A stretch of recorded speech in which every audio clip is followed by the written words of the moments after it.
All right, sweet. We are live. All right, today we have to silence our cell phones first. Done.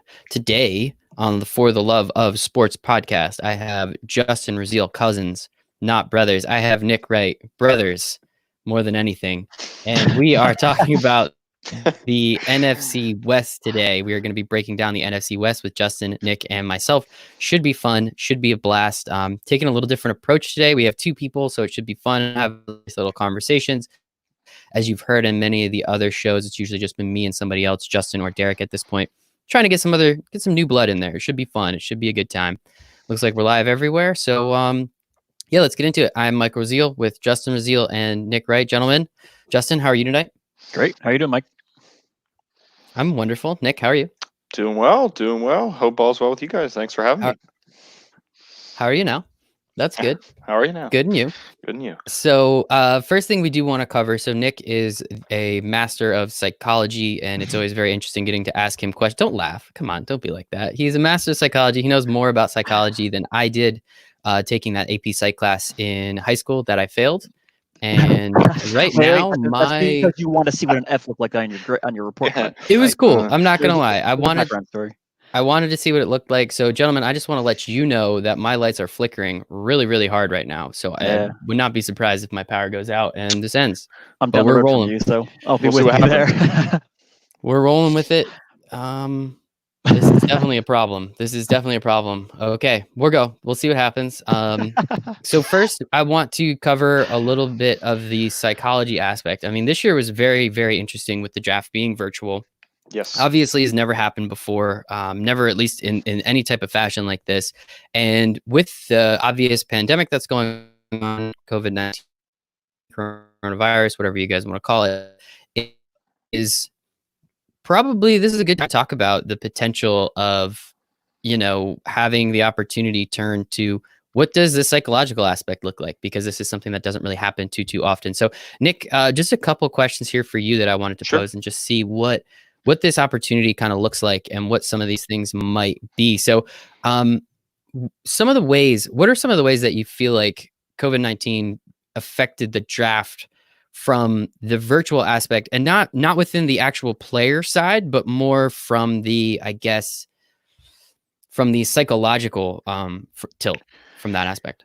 Sure. So I think one of the most important things to consider with this is for these young men involved, really, and their families too, but more so them. It's really like a rite of passage. It's this plan that they've laid out for themselves, almost a linear path, if you will, right, for how things will progress. You play these sports, you move up through the leagues in terms of talent, and now you get to a point where, okay, you're going to either transcend, if you will, to the professional level, or continue to be a worker bee like the rest of us. And I think for a lot of these guys, this build up to the draft is so immense, and it's supposed to be this spectacular, phenomenal experience, right? And I think a lot of them, feel kind of cheated and robbed of that experience. And truthfully, I don't really fault them for that. I think it's something they've all worked really hard for, and certainly mentally prepared for quite some time. And you have to adjust to it, right? There's this whole novelty of it, the first ever virtual draft, and what does that mean? And that's just aside from the obvious parameters of it being virtual. As far as these guys, again, it's so much pomp and circumstance behind the whole thing, and it really is a ceremony. And it's something that they didn't get. And there's a lack of closure to their college career, in many senses, not just to them, but we see it with our senior athletes. And again, this is from the sports perspective, of course, it exists academically and just in general, but it's going to affect them, and I think a lot of their self-identity, right, their self-concept is wrapped up in being an athlete, and what that's supposed to mean is represented in the media. It's represented in really their programs at the schools, for how these things are supposed to go.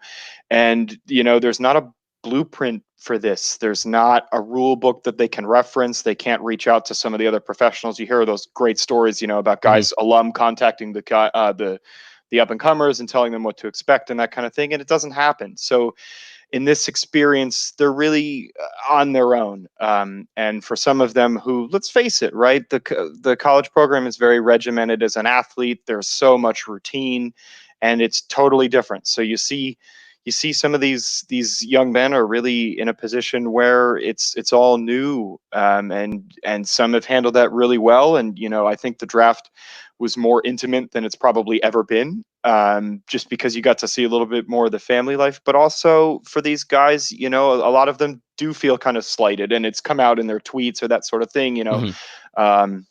And it is what it is at this point. Yeah, I think it is really interesting, especially looking at it. Was that your lights? Nice. That was my lights. Yeah, we're who falls off first. I guess that's gonna be the game we're playing tonight. Yeah, we'll see. But no, I think it's really interesting, and I'm glad I was able to, able to pick your brain a little bit about this, because I do think it is very important. From that, you bring up a really interesting point, that rite of passage, that ceremony that now they don't get. We're hearing it and seeing it, as you said, just a lot of college seniors, high school seniors. Senior year of both of those were my two favorite years of my life so far, hands down. And it's unfortunate that you get to see that it gets taken away from a lot of these kids. I guess, Nick, from your perspective, how do you think this will can this and potentially how will this affect who they are as people moving forward? Not to make it so grandiose, but again, not being able to have that experience, as you said, of walking across the stage, especially those first round picks. A lot of ego is involved when it comes to sports. So if you don't get that extra bump of ego, does that affect you down the line? I mean, I know that might be a little far-fetched and a little too zoomed out, but I mean, how do you think it can affect them in that sense? I don't think it's that zoomed out. I mean, I absolutely think it has a role. What it will be, I don't know.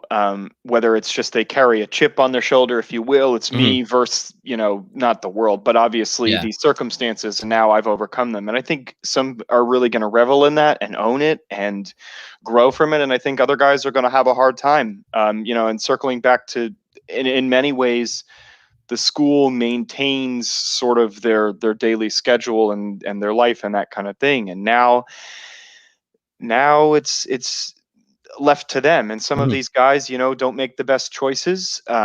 Some of them really do need that structure. We hear it's an extreme example, but there was, school security or professional security also involved with the case of Justin Blackmon, right? And having people genuinely following him around to make sure he doesn't do what he shouldn't. And I think that's going to be hard for these guys, both at the college, or lack of with the college, I should say, and now necessarily with these off-season programs being so different than anything we've ever seen. How will they adapt to it? And I think you're going to see a real polarity. Some it's really not going to be that different. They'll slave away and focus and really thrive in the off season. And some of these other guys, it's going to affect them, and it may ultimately lead to them really not doing what they're supposed to. The little things, right? The exercise and the dietary stuff, simple things, and they might not necessarily do as well professionally because of it.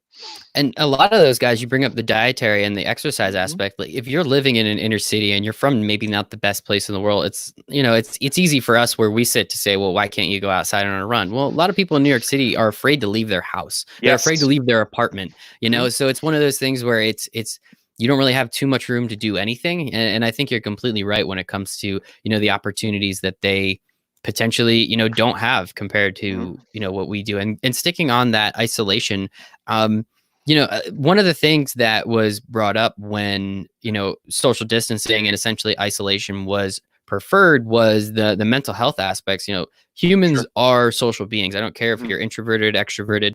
Humans as creatures, we're social beings. And now if you're told, hey, you only get to sit in a house potentially by yourself in some of these certain situations, mental health is a huge aspect of what's going to be going on. So how do you think, especially not knowing any of these athletes, but understanding that the number is very large in the 300s, if I'm not mistaken, how do you think some of these athletes will be dealing with this from, a mental health perspective, if they're not even allowed out of their house or even to, you only can call up people. Zoom calls are great, but I miss actually giving you guys hugs too. Well, absolutely. And, the point is valid. I think, again, you're going to see really two kind of modalities with this. You're going to see the guys that adapt and own it and do what they can, and I was listening to Good Morning Football this morning, and they're saying that Haskins has been having 3-hour Zoom meetings with Coach Rivera every day. Right. Wow. And there's that. And then there are the other guys that might not take it so seriously, the Dak Prescotts that are having their workouts. Not to say it's quite the same thing. It doesn't seem like it is, but also Lamar Jackson with Antonio Brown and Hollywood having these workouts and choosing to decide that either A, these rules don't apply to me, or, I really have to focus and take this seriously. I think you learn a lot about the individual in that instance. There's a huge difference between being alone versus, on your own, right? And I think the internet is a phenomenal medium to allow these guys really to stay connected in a way that works in, COVID 2020. And they will be able to do that and establish a sense of normalcy. The biggest thing with this is, like you said, I had a professor who said what you said. We are social animals, right? And that's the case. Even if you are introverted, human contact is important for us. We rely on that in many instances.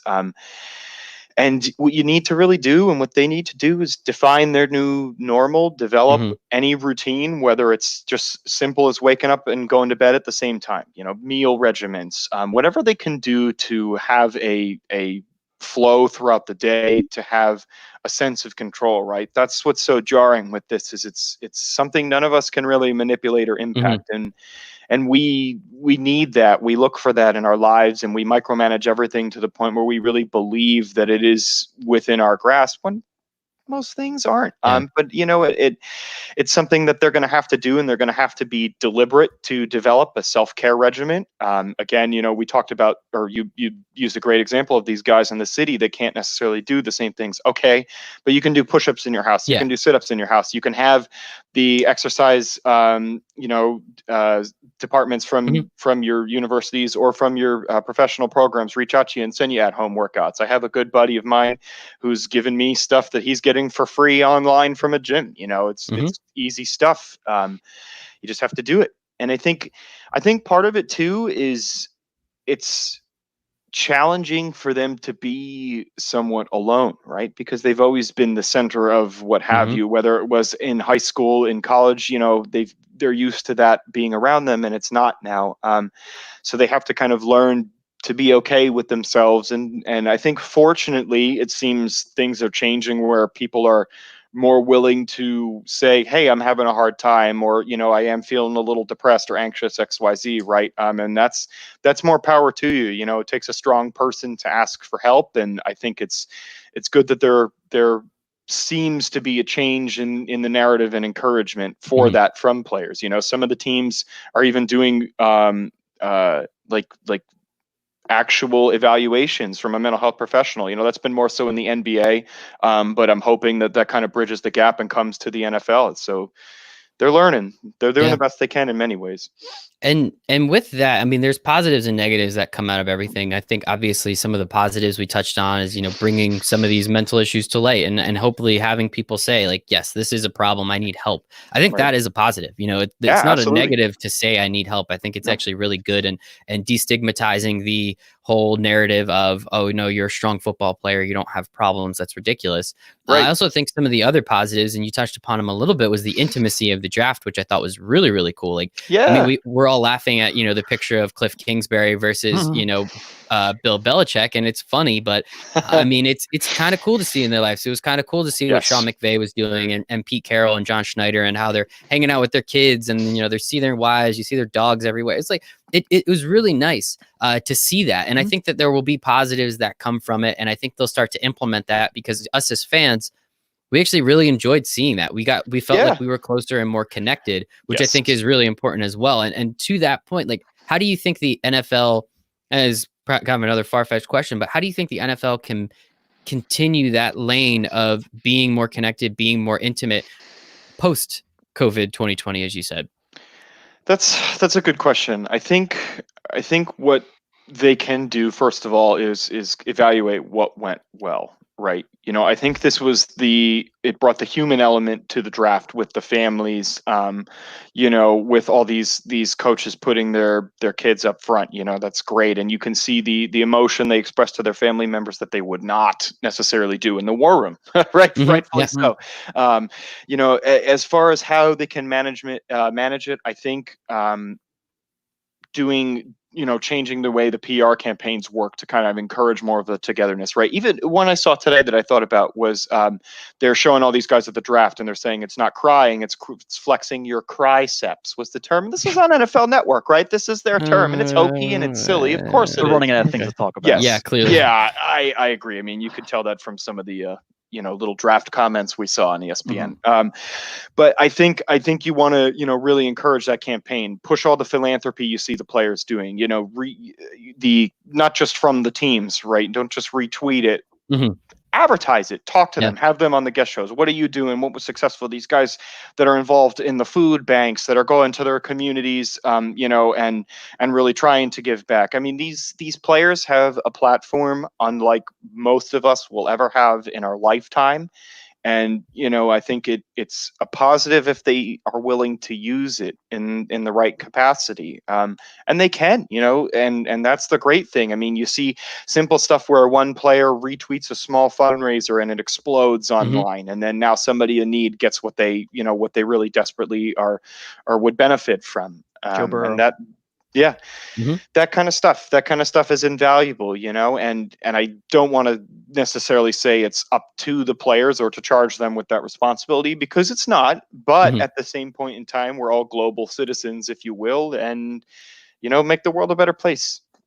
I'm all for it, man. And last question on this specifically, you know, one thing. So there are positives that come out of this. There's obviously going to be negatives that come out of this as well, aside from, you know, the unfortunate loss of life, people getting sick, et cetera, et cetera.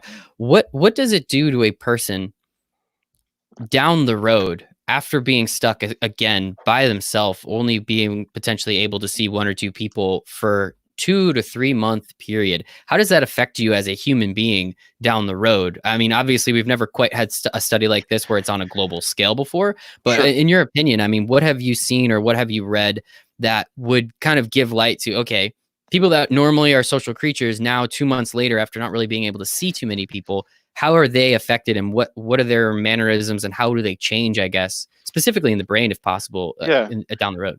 Well, they're going to change a lot, and they're going to change a lot because, as you said, we don't know what this really is, right? None of us have experienced it. Us in the biological sciences are, you know, not I wouldn't use scrambling, but certainly in a fast-paced, you know, world that we live in, really trying to kind of get the stuff out there. And I'd say two things. First and foremost, what I love to see is the stigma seems to change slightly. You know, this started professionally, not to go on a tangent, but I think it's really grown in the last few years in that now insurance companies are offering a lot of reimbursements for this sort of thing, right? That is gaining drastic momentum. It is moving forward. And I think now with telepsychiatry, you're seeing a lot of people access things that might not have before. As far as, you know, what it will do to the brain, in terms of biologically, it is what it is. You know, we learn socially, but what it does do is it's going to force people to adapt, or, you know, for lack of a better word, get off the moving train, right? And you're going to see really people go one of two ways. You know, that's where I kind of keep coming back to, is you're going to see the folks that are willing to examine themselves, and, you know, you're going to learn about yourself in these quarantine days, no matter what that is, in some capacity. You will. I think we all probably have.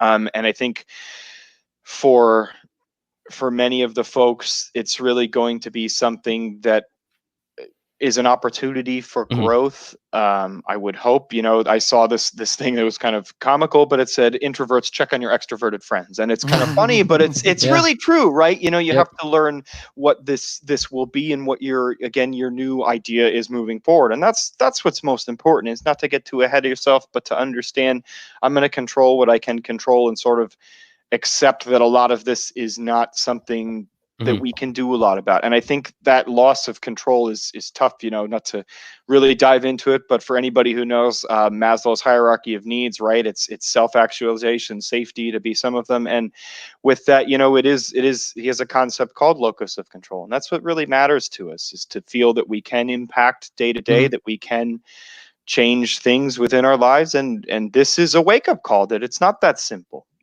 Yeah, it's definitely like one of the weirdest things that, hopefully we'll ever go through, hands down. But I mean, the craziest thing now is like just watching TV of like an old show or a movie and just being like, those people shouldn't be standing that close. That's crazy. And it's just like, this happened 5 years ago. This happened, 8 months ago. It didn't matter then. And now thinking like, I go on a walk essentially every single day. And when I go walk down the sidewalk, people walk all the way around. They don't even come anywhere near me. Like, how long does that last for? That's the weird part. But and what does that do to us in our relationships? That's exactly like how does that work? So I guess we'll all be guinea pigs moving forward. So I think that's interesting. So thank you for that. I thought that would be a pretty cool way just to have you in and give us a little insight, a little expertise on what you know best. And then we can go into the second thing, the thing second best, which is the Los Angeles Rams. As I said, we're going to be breaking down the rest of the NFC West. We have the Rams, who missed the playoffs, I think at 7-9, if I'm not mistaken.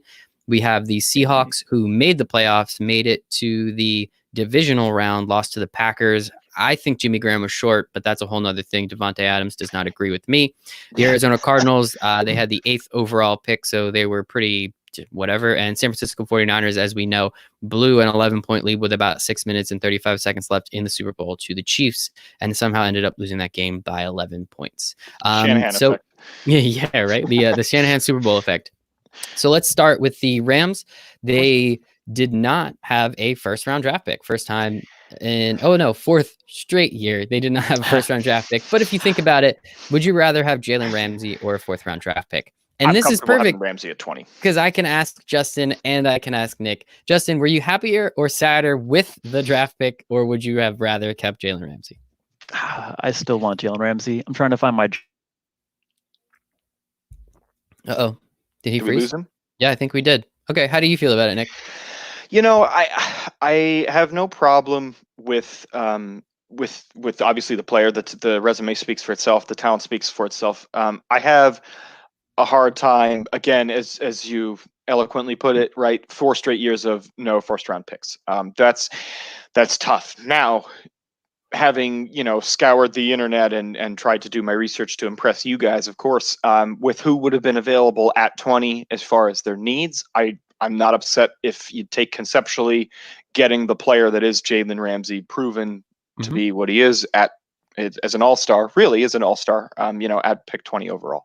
I think Rams, for the record, 9-7 last year, have not had a losing season under McVay so far. I think that it's not as though they were robbed of a top 10 pick. It's important to keep that in mind, to both reassure myself that it was a worthy trade. I just had a hard time with 2 years worth of picks is tough.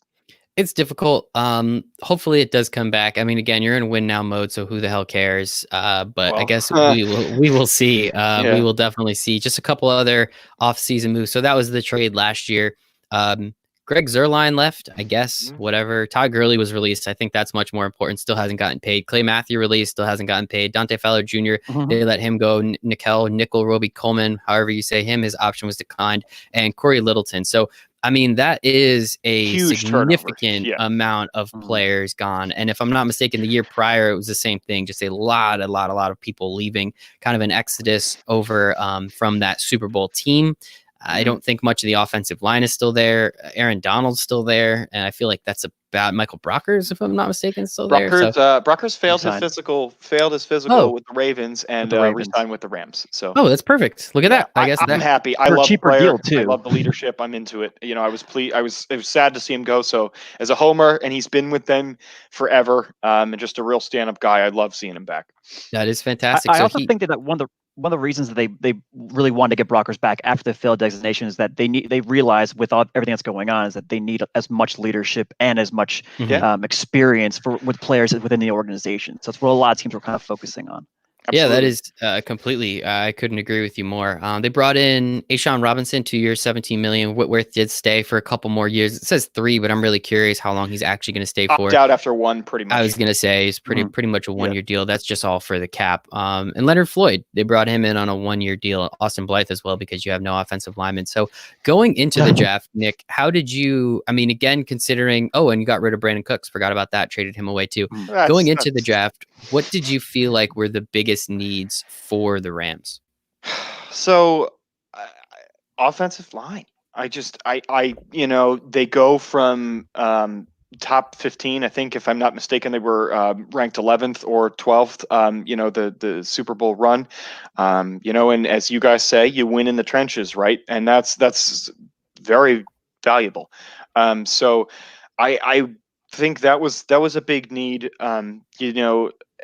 Inside linebacker too, but apparently Wade Phillips never cared about it, and I guess that really hasn't changed. With the new defense, really the whole new defensive scheme coming in, adapt, react is the whole thing that has been brought in, but it's shocking to me they didn't address either one of those. And again, like I love scoring, I love offense. Todd was a favorite of mine, as you both know, so it was hard for me not to want a running back selfishly. I am very surprised that it was not a lineman. Mm-hmm. It doesn't really make sense to me, as you know, win in the trenches. So didn't have a first round pick, had a couple second round picks. So of those first second round picks, 52 overall, Cam Akers out of Florida State. I mean, he was one of the 4 or 5 best running backs, depending on who you listen to and who you talk to. I think it made sense. They obviously needed a running back, getting rid of Todd Gurley.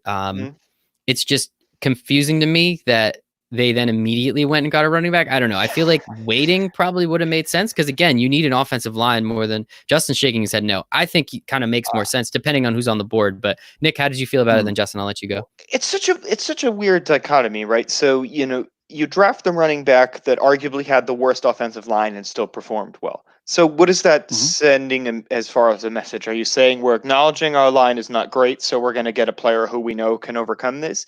If that's the case, build the line. It's weird. And again, I've learned quite a lot more about Akers in the last couple weeks than I did in the last year or so. He was not on my radar as far as who they would take. As you guys know, I was rooting for Jonathan Taylor. I mean, I got him first overall in our college fantasy league, and it was great. But yeah, Akers, one of my favorite things that some of the stats that I got from him is 904 of his 1144 came after contact. Phenomenal. It's Barry Sanders-esque. Yeah, that's ridiculous. Remarkable. And I appreciate his ability to catch a ball out of the backfield. I think the screen is going to be something you see the Rams. Well, they use a lot, but I think you're going to see it a lot more. Todd was always great at that. Those little rollouts, catch and go, and follow your blockers kind of thing. So, I will say, is leading me to believe, so is confidence just dwindling in Henderson? Is that it? I mean, you brought in CJ Anderson, and he seemed to be unstoppable in the postseason run. And then, last year you have Malcolm Brown, 3.8 yards a carry, Henderson, 3.8, Gurley, 3.7. So, like, what fell off? The line was ranked 31st last year, and that's going to affect everybody. So I like I said, it just confuses me, but I'm not upset with a running back. Just 52. Weird. Justin? I mean, if that's how their big board fell, that's the guy they wanted then. I mean, clearly they probably would have preferred Jonathan Taylor or DeAndre Swift, but there was probably no shot of those guys falling down to you guys unless you wanted to trade up back into the second round. I mean, I prefer Akers. It looks like we just lost Nick there. That's fine. He'll come back. I preferred Akers for that spot, mainly because he dealt with exactly what the Rams were dealing with the prior season. So he kind of is already coming into a situation where he knows that the offensive line is in ruins a little bit. But after that late season trade with Austin Corbett with the Browns, once they got Corbett in there, it seemed like Noteboom, like a bunch of the offensive line pieces kind of really started to gel together. And then once that happened, all of a sudden the offense kind of was brought back to normalcy a little bit. So I don't know. It'll be interesting to see how they look going forward. But you know what? As long as they have Whitworth at left tackle, you don't have to worry about Jared Goff's blind side. They're going to be a run-heavy offense again, and they run this zone blocking run scheme, which you could pretty much put any running back there as long as they're somewhat football intelligent and they can read defensive fronts, which Cam Akers does very well. He'll come in and he'll contribute right away.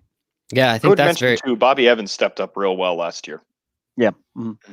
How is Cam Akers as a blocker? Out of curiosity, are either of you familiar on that point? Because I think, again, giving Jared Goff just that extra second is going to be what separates him from being the capable quarterback he was that, his sophomore or junior year, whatever that was, the Super Bowl year into last year, where he just some games just looked like dog crap. So it's supposed to be something that he has room to improve upon, but he can do. I think not to tip one of our later picks, but one of the other picks the Rams got in particular, I think, was really aimed to help improve the blocking for Goff, that being a tight end. And I think that it's something where it may not be his role as much. Malcolm Brown is phenomenal with that aspect, so I don't quite know how successful it will be. I mean, he's going to have to. He's going to have to because the line is porous. So it's something. So that's the first pick the Rams had, number 52 overall, the second round pick, Cam Akers out of Florida State. No, the second round pick. This one's fun for both of you. Wide receiver Van Jefferson out of Florida. Give me a chomp. Come on, give me a chomp. There we go. Wide receiver out of Florida. How do you guys? Again, so this is just the crazy thing to me that. Like, I still don't understand how the cap works, but clearly it makes sense to them. You get rid of your running back, you get rid of a wide receiver, and then you just go and draft a running back and wide receiver with your first two picks. I clearly don't understand how the cap works because I know they're sitting in like a copious amount of dead cap money. Why not just pay these guys that know the offense and know what you're doing and you could build pieces around them? I don't know. Justin, can you give me any perspective on that? I just don't get it. Well, for one, you don't pay running backs, and you don't pay players with an injury history. So they you're kind still of paying Todd Gurley anyway. It doesn't matter. Yes and no. They're still saving money. It's just not as much as keeping him on the field. But you know what? With Brandon Cooks, you were able to get assets back for it. So, I mean, clearly you're going to make that trade 10 times out of 10. Yes. The Todd Gurley thing, I'm not sure if relationships kind of started to deteriorate a little bit, mainly because obviously you kind of saw his deterioration at his play. And I mean, once you have a 26-year-old kid with arthritis, what the hell are you going to do? Yeah. He's clearly trying to get it fixed, going over to Germany, trying to get stem cell, I don't know, inserts or whatever the hell they're called. So, I don't know. I'm not sure how it's going to work out. But you know what? Sometimes Sean McVay is great at taking players and finding one thing that they do great and then just exploding, exploiting it. Yeah, and that's exactly what Van Jefferson does. He's a great route runner, and that's the Rams receivers' MO. I mean, last year I had Robert Woods, and you guys all cheers me for it, and he was friggin' terrible in fantasy. So hopefully something changes there. It's not exactly his fault because the offensive line was so bad. So Jared Goff didn't have time to run to do anything. Like they couldn't run the ball either. Yeah. So clearly all they have to do is just key in on Jared Goff, just keep blitzing the shit out of him. I mean, like, what did they do this offseason really to change any of that? They got rid of two veteran pieces in their offense and brought in an okay offensive lineman like that. And Andrew Whitworth just got a year older. Andrew Whitworth just got a year older. Yes, I know. And, there's this weird narrative amongst the Rams Twitter and Rams beat writers that Les Snead is drafts a year or two ahead with the idea that some of these guys they got last year, and they got quite a few more linemen last year than this draft, obviously getting one. That they are, I mean, again, as Justin mentioned, the trade for Corbett, which has worked out, and he was 33rd overall, if I'm not mistaken. So, that's a high quality talent who's just really, really excelled for them. And part of what crippled them last year too, bless you forget, were injuries. You lose your center, you lose your right guard to these ACL injuries, and then ankle over and over and over again, and it's going to impact them. Again, Bobby Evans from Oklahoma has really stepped up. He's been a great acquisition for them, and he was a fifth or a sixth, if I'm not mistaken. So he was a late pick for them as well. That has really kind of come into his own. Getting Austin Blythe back is going to help them. I don't expect the caliber of play that they had before, but I do think they'll be better. Yeah, I mean, I guess anything's better than 35 first in the league, as you said. So like they kind of have Plus, to you be have better. the whole offensive line coming back too. Yeah. Once you have those 5 guys together, and they eat, sleep, breathe next to each other all the time when they're playing football. So amongst them in the locker room, that's why they set them all up in the lockers. There's left tackle, left guard, center, and then all the way down through. Plus, Tyler Higbee really emerged at the end of the season. Absolutely. So, and the nice thing about him is he's a good blocking tight end as well. So you can kind of keep him on the line along with the late round draft pick that you guys picked up. Yeah. So I do like that. So again, first 2 picks were just essentially the people that they just got rid of in some capacity. 3rd round, 84th overall. Terrell Lewis, Alabama. He was much higher on a lot of people's boards. He tore his ACL and had an arm injury recently, which is kind of a drag. Getting him in the 3rd round, then, if he's that much of a talent, I mean, anybody out of Alabama is worth at least a flyer on. But Nick, how did you feel about this pick in the 3rd round? You know, I'm happy with a linebacker. I'm happy with a linebacker in general. I think because we got rid of another linebacker. Yeah, the Rams they're just replacing it. Looks like at this point. I had such a soft spot for Littleton as a homegrown guy, and that somebody they really developed, and you saw him just emerge in a 2-year span from not quite a bubble player, but we'll see, to a very high quality caliber starter. And I trust in McVay, as you guys know, and McVay genuinely believes, particularly the ACL was an outlier. The arm, if I'm not mistaken, was shoulder, Justin, I think. I thought it was a small arm, but I'm not. Okay, you know more than I do about that. So point being that it's not necessarily something that may nag him again, right? Particularly the arm. ACL is a concern. It is, but he's 2-3 years removed from that, so that helps him a little bit. Correct. It's fine. And the talent at again, slipping to 84 is phenomenal. I biasly, I think this was their best pick of the draft. I think they knocked this one out of the park. Yeah, Justin. As long as he's healthy, that's a solid. It's a caveat for edge every rusher player, though. Yeah, it is. But when you have a guy with a history of injury, with the injury histories, it just doesn't always pan out for them. There's tons of guys that you'll draft late just because you want to take a late round flyer on them, and I mean 9 times out of 10 it doesn't pan out. But you know what? Sometimes when you find a guy of this caliber this late in the draft, you take a shot on him. That's awesome. Yeah, I mean, again, coming out of Alabama, John Gruden believes it. Mike Mayock believes it. I believe it. Take those guys out of big time schools. I mean, so far you have Florida State University, which isn't quite what it used to be. University of Florida is still up there. Obviously, Alabama, we're doing some good things. And then the second pick, right, all SEC until the second, 3rd round pick 104. Terrell or Terrell? I'm pretty sure it's Terrell. Yeah, that's Terrell. Terrell Burgess. Kind of funny, right? It's fun. It's fun. We're having fun with it. Terrell Burgess, safety out of Utah. Justin, I've only watched so many Pac-12 After Dark games, as you know. What can you tell me about this gentleman out of Utah?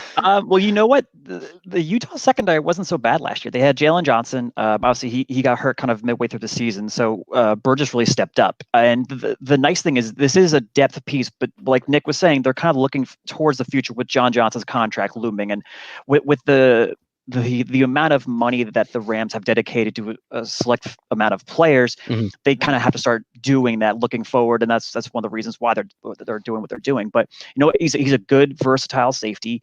Will probably be free safety, but you know what? The Rams run a lot of 3 safety packages. At least they did with Wade Phillips. We'll kind of see what they do with their new defensive coordinator this year. But I can't see them straying too far from it because they didn't dress the linebacking position. So that clearly means that they're going to be going to like a lot of these dime safety packages this year. Makes sense. Nick, how did you feel about this pick? Safety out of Utah. Yeah, as Justin said, the biggest thing for me is, and again, I love John Johnson. I wish in an ideal world they'd be able to keep him. I don't see that happening. So, assuming he does move on, he will be a replacement for him. One of my favorite things that I'll read the snap count so I get it correct is he is incredibly versatile, right? 133 at free safety, 285 in the box, 26 at cornerback, 272 at nickel, and 66 on the D line. That's pretty crazy, right? And that's true versatility. He's going to go where you need him to. And I think it's gonna help them a lot, especially with really a good amount of turnover potentially happening in the secondary. Yeah, I mean it's gonna happen, and you're kind of seeing, the Rams are essentially gonna have to go the same blueprint the Seahawks do, where you pay your quarterback a boatload of money, he's gonna have to win those games, and you're just gonna have to graft really, really well moving forward. And the Seahawks still don't even do that. I mean, we'll get to it, but like they're still really Russell's weird. a And magician. Russell Wilson is just incredible, and I love Yeah. everything about him. And no, I think safety out of Utah, Terrell Burgess, whatever his name is, his first name at least.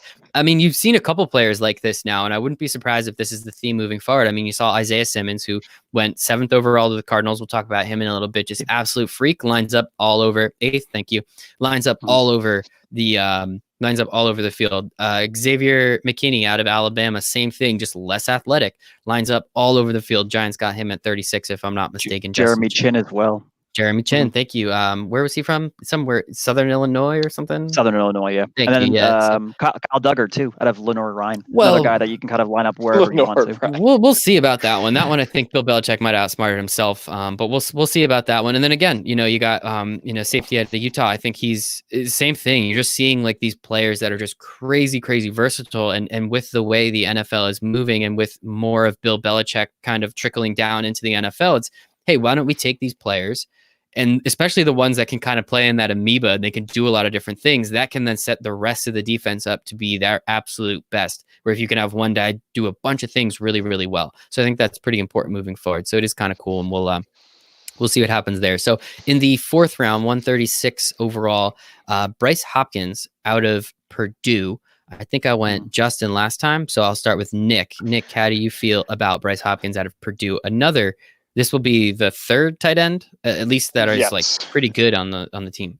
I think it is one of their strongest position groups, if not the strongest. I mean, wide receiver, but phenomenal for what they were going to do long term. I mean, this just, to me, ends the conversation of will Gerald Everett be retained? Yeah, I think that's the end of it. They're going to move on from that. Obviously, Higbee saw a tremendous amount of success towards the end of last season in particular. He gets his contract, and it wasn't too absorbent. For the value you get with a pass catching tight end like that, who, as we highlighted, can block well and is used in a lot of those. I think one of the concerns is he's been known to have some hand issues. 22 drop passes is not a small amount.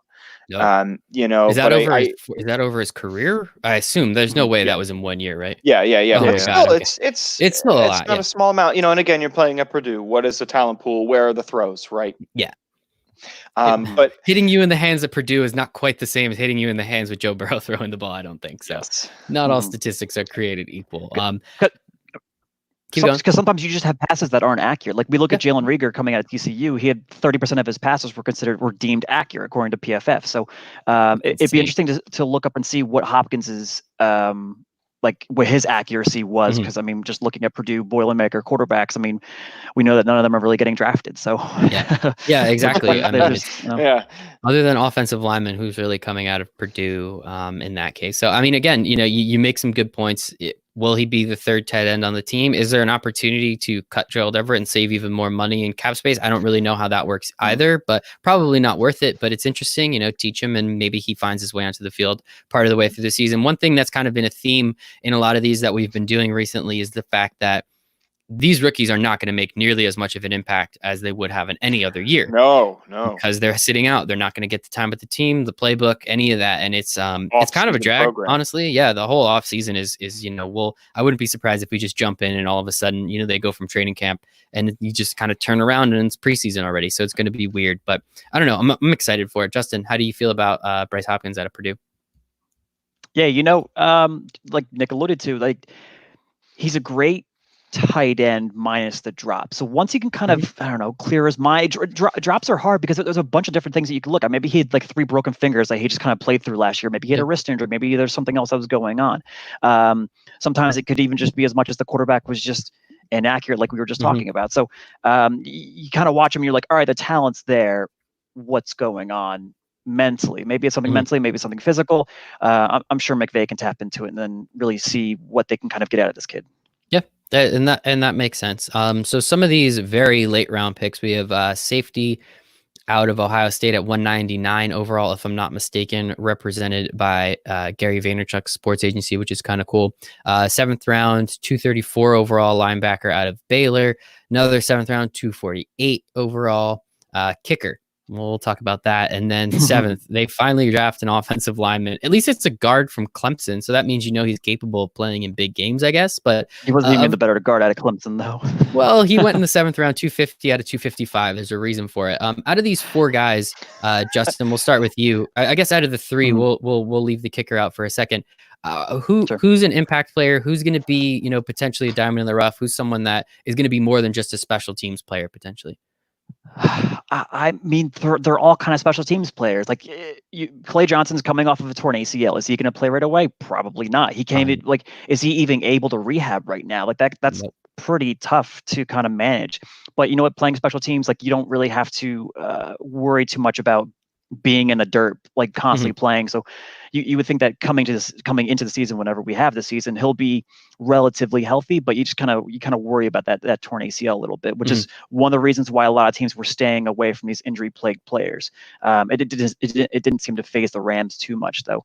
I mean, mainly their best pick was the kicker, so kind of really can't allude to many of the other players. Like Jordan Fuller was a pretty decent safety at Ohio State, but he'll probably be more of a special teams depth player than anything else. But, as I said before, I made the kind of the joke that, taking a guard out of Clemson, you're going to want to take the talent from Ohio State because they're playing in better systems. They're playing with better players. There's just that better opportunity for someone to pop. Nick, of those 3 guys, especially in those later rounds, who do you think, if any, were you, excited to see the Rams take at least a flyer on? I mean, again, wanting offensive line. Yeah. That was a thing for me, and as we alluded to, Clemson had some real opponents that he had to go against, and I think, for 7th round, 250 or 250 out of 255, like, what the heck? If he's able to do something and you can develop him, awesome. He's probably going to move to inside, I think. It seems like, and I mean, he's decent at zone blocking. So if you can get something, again, 7th. Yeah, whatever. Exactly. If something comes from it, something comes from it. He came from them trading back in the 5th. So, like, who cares? It's an extra pick. Exactly.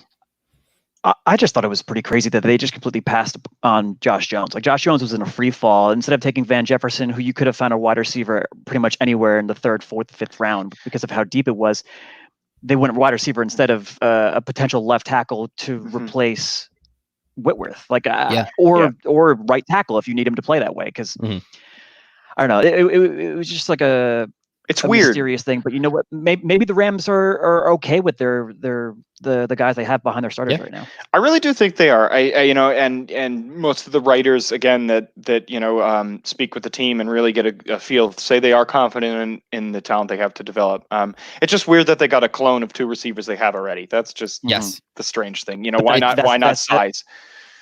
That's the kind of wide receiver that Sean McVay wants. He wants a guy that he knows can Jared get open. Needs the hands. Jared needs the hands help. Well, yeah, Jared Goff, as long as they're wide open, Jared Goff can hit him.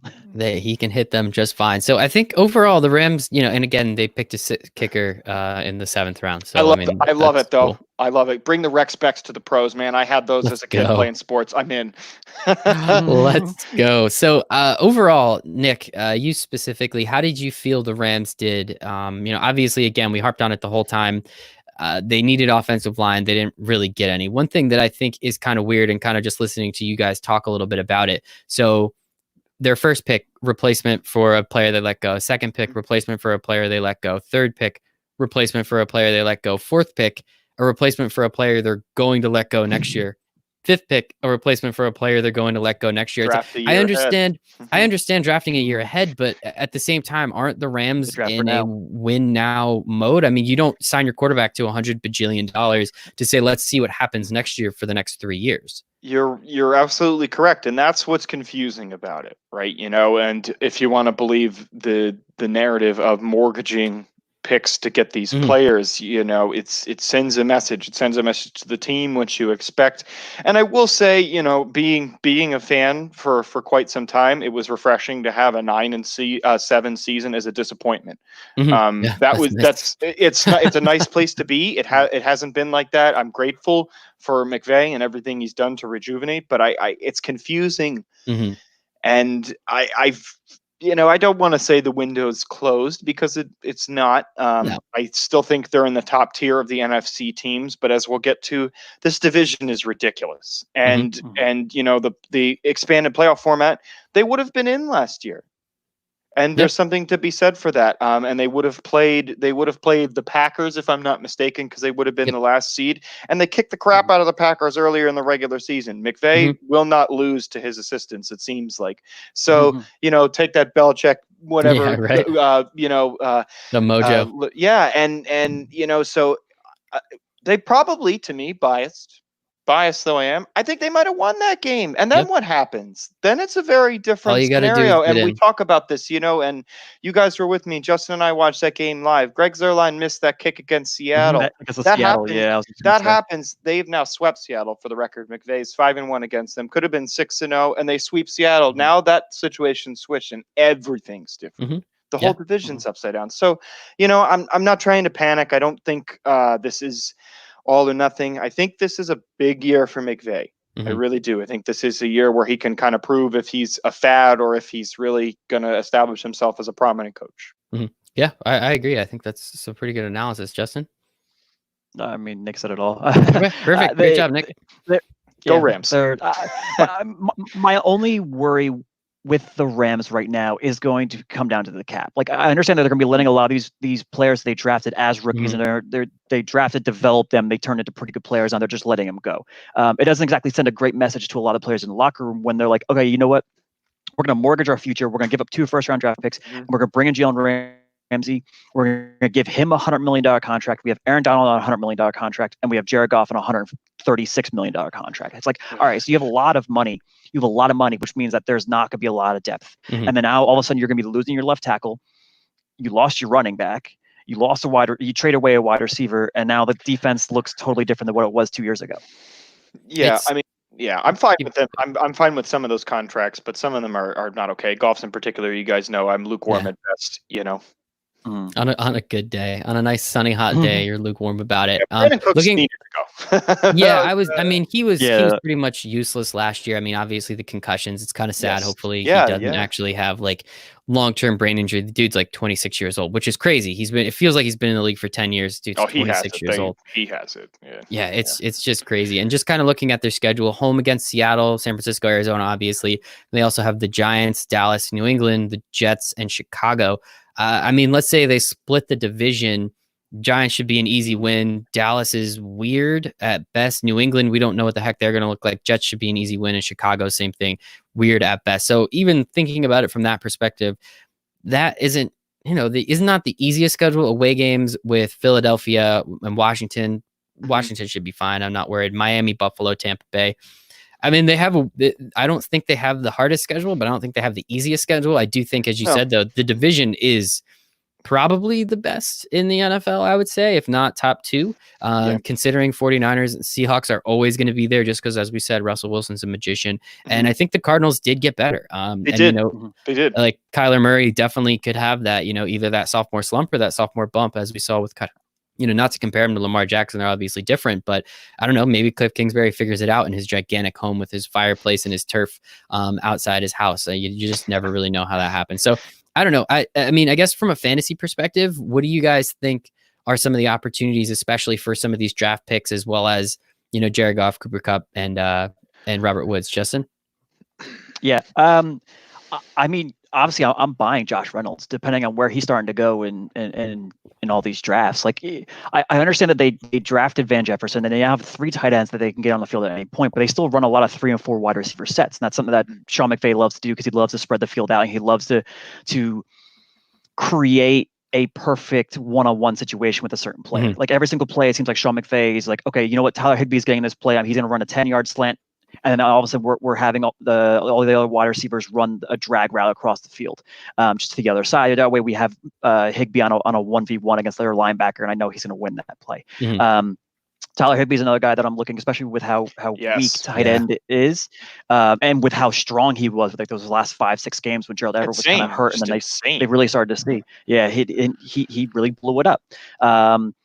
I mean, I'm not really buying into any of the rookies that they drafted just yet, but I mean, we're going to take a wait and see approach. We're going to really see, because Josh Reynolds looked pretty good in some of the games that he was playing in, but you know what? He was playing in most of those games. A lot of times he really just kind of faded a little bit. So we'll see if maybe another year in the system and with him being coined as a starter will maybe help his confidence a little bit.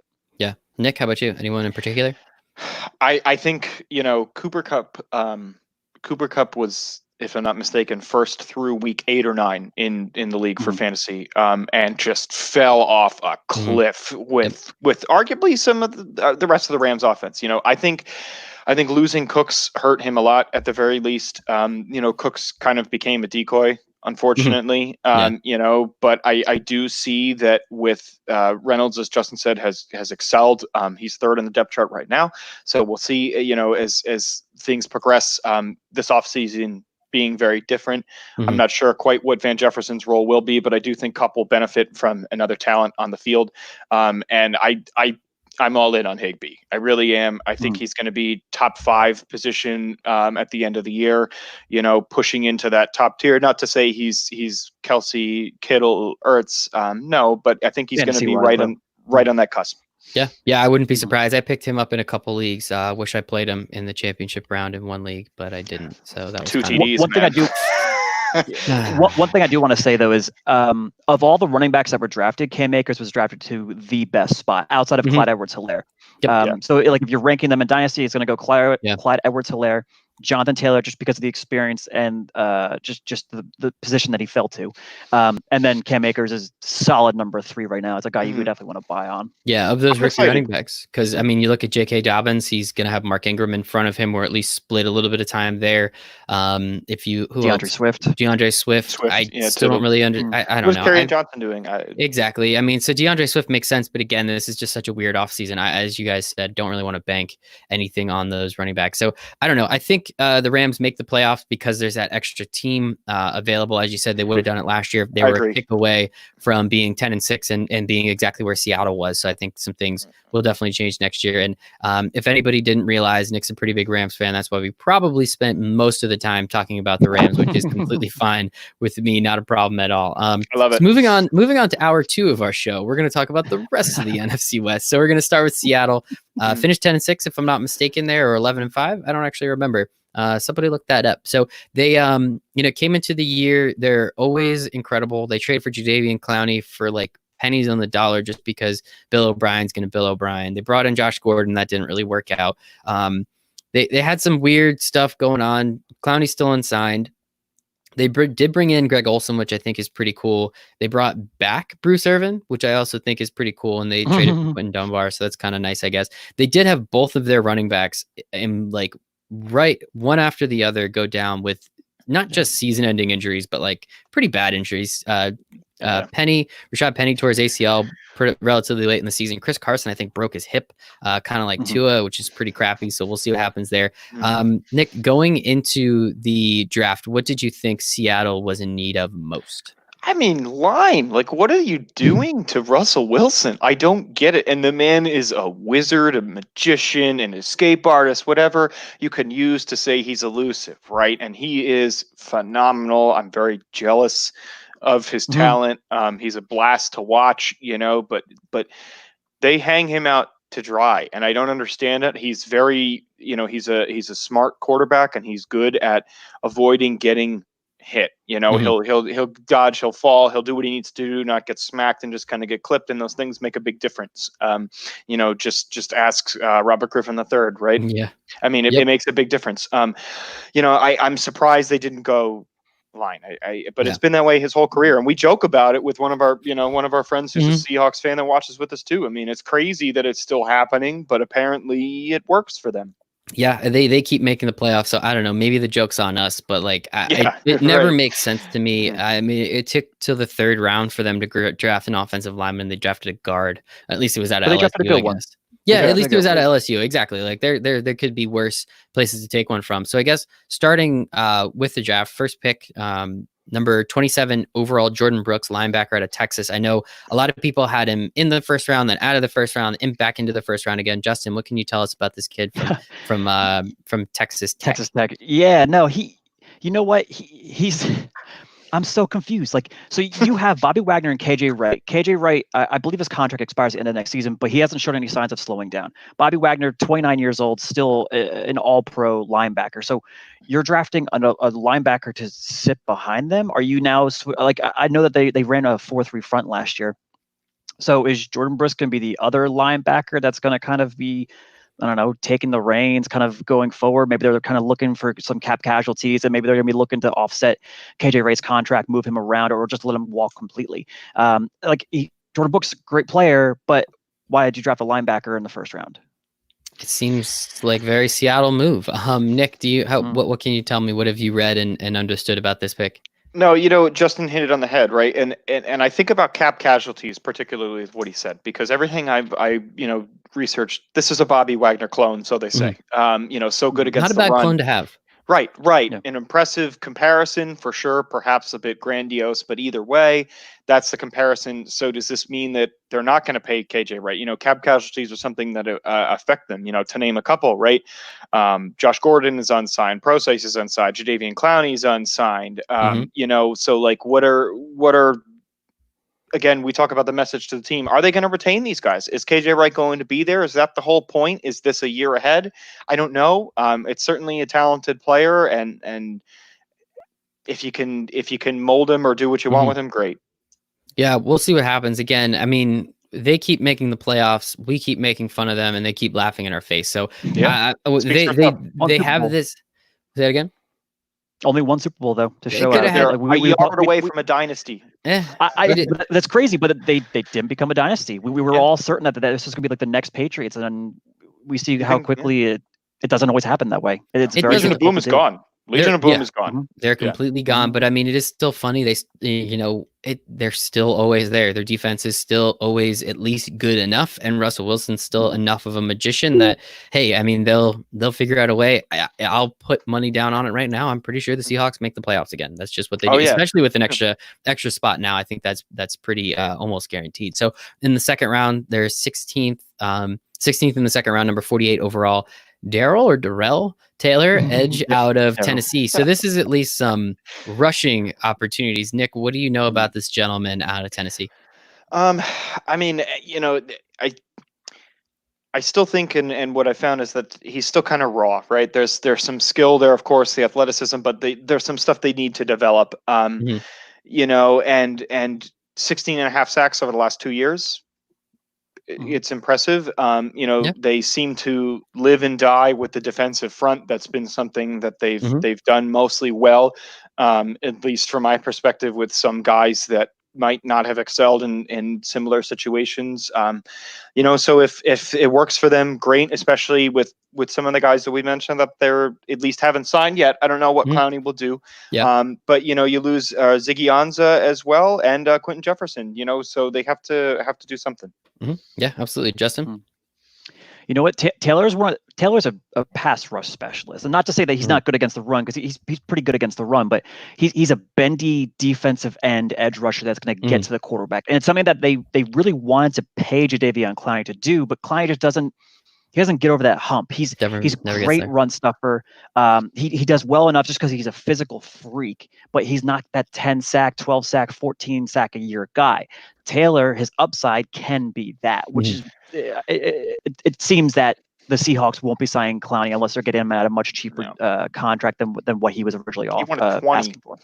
I understood that he wanted 20, but and then he it sounds like he dropped it to 17, and now it sounds like it's dropping even further. So if they get him to $15 million a year, that's a steal, because you're still getting a great guy that that you can bring him right away. He's going to help the defensive front, but at least you have another guy that's rushing off the edge with him.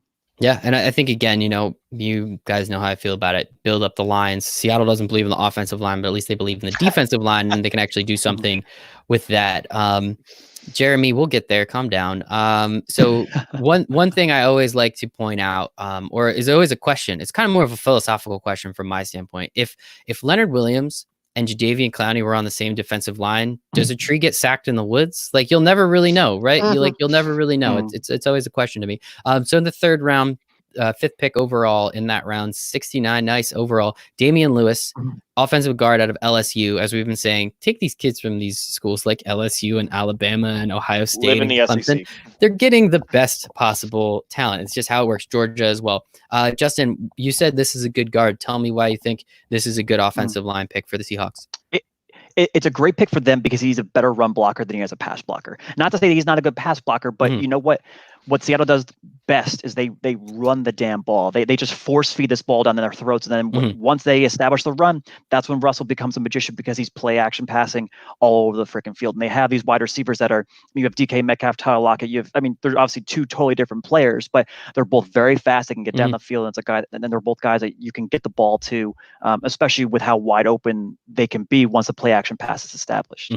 Yeah, and I think that's pretty important because again, Seahawks do not care about pass blocking. Russell Wilson will just make it happen at that point. So if they can run the ball, he will be more effective. That's just how it works. Nick, how do you feel about this pick in the third round? I think what's going to help them is he can compete to start right away. He's potentially going to be playing. One of the friends of ours who's a big Seahawks fan says he bets by week 4 or 5. So that's pretty immediate. And perhaps it's a little optimistic. I don't know. He is a homer, of course. But even point being that if you can get that and have him come in right away, Russ needs it. We know that. We've been saying it. So awesome if it works out for them. And, these SEC guards, they play arguably the best defensive lines in all of college football over and over and over and over and over. So he's tested. Exactly. He is tested. And I think that's, again, another reason why you should take the guys out of some of these schools and some of these divisions. So moving on to the fourth round, a couple picks in the fourth round, 133, Colby Parker, tight end out of Stanford, 144, DJ Dallas, running back out of Miami.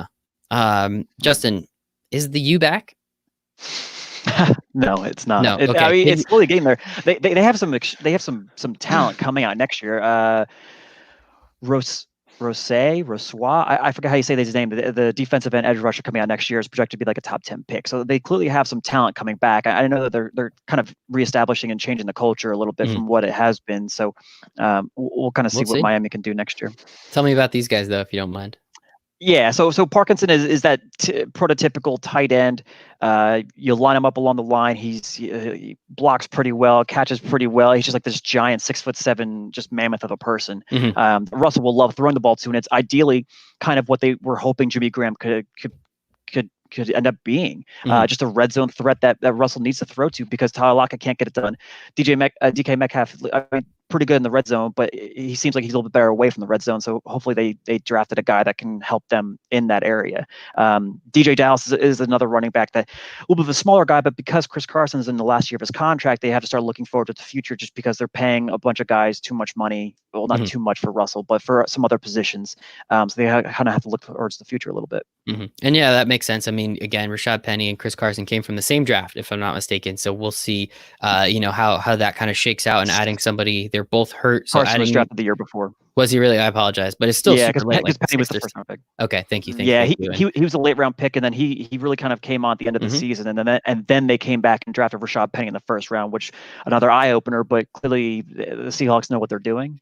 No, because that one makes no sense because Penny's been pretty useless his entire time there. So it's just a complete waste of a first round pick. But, it is what it is. Again, they keep making the playoffs. If only they were, just a little bit better at drafting in certain situations, at least in hindsight, that's always very important. And then so for a couple of their later round picks, fifth round, 184, Alton Robinson, defensive end out of Syracuse.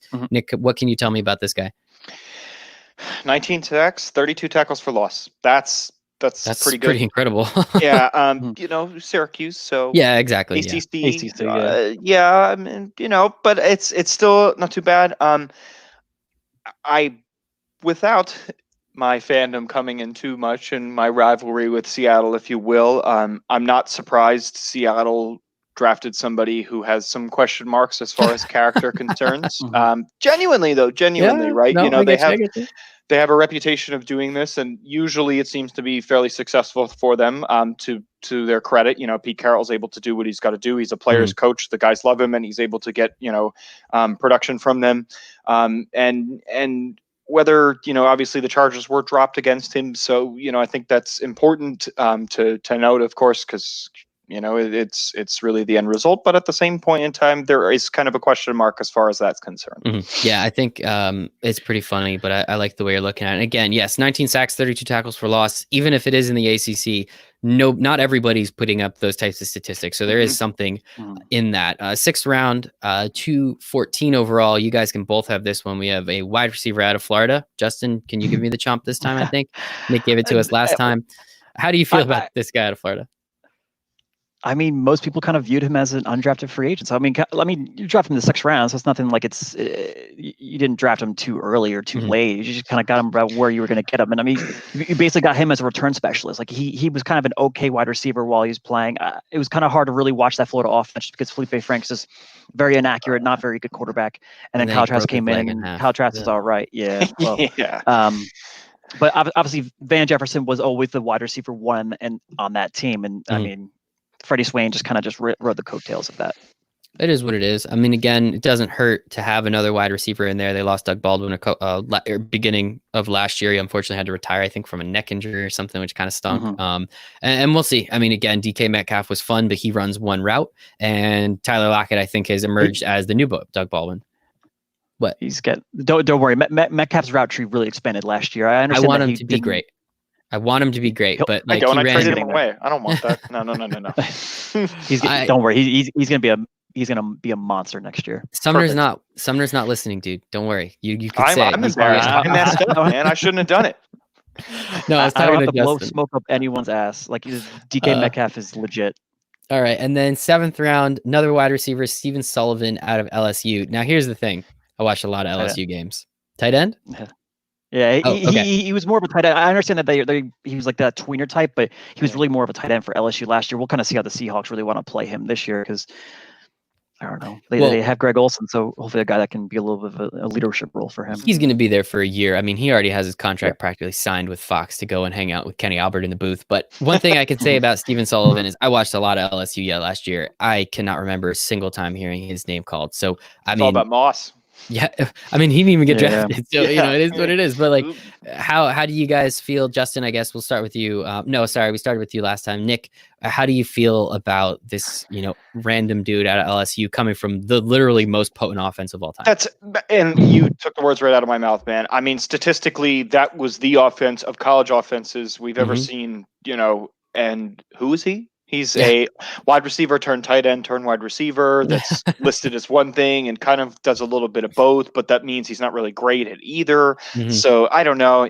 For 251 in the 7th, what the heck? You might get a tight end with Wilson and Disley, and I'm not mistaken. And they both were hurt. Both have been hurt. Clearly, durability is a concern there. So maybe he plays 3 games for you. Great. Whatever. It's at 251.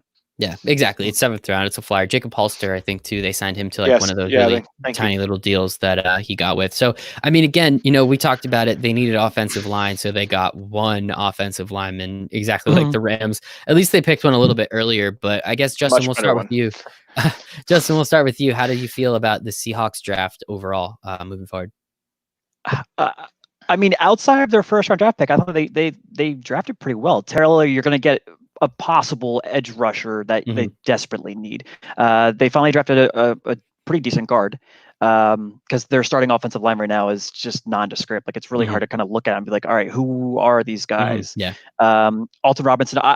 Alton Robinson was one of my favorite sleeper defensive end edge rushers coming out. Clearly, everyone saw the production, but it sounded like it was a lot of character concerns that really pushed him down. But he fell to a good spot where they can kind of help him groom him into a model citizen. I don't know. Maybe he's not. It's really hard to kind of like question these kids' characters when we never talk to them. We never really hear anything from them.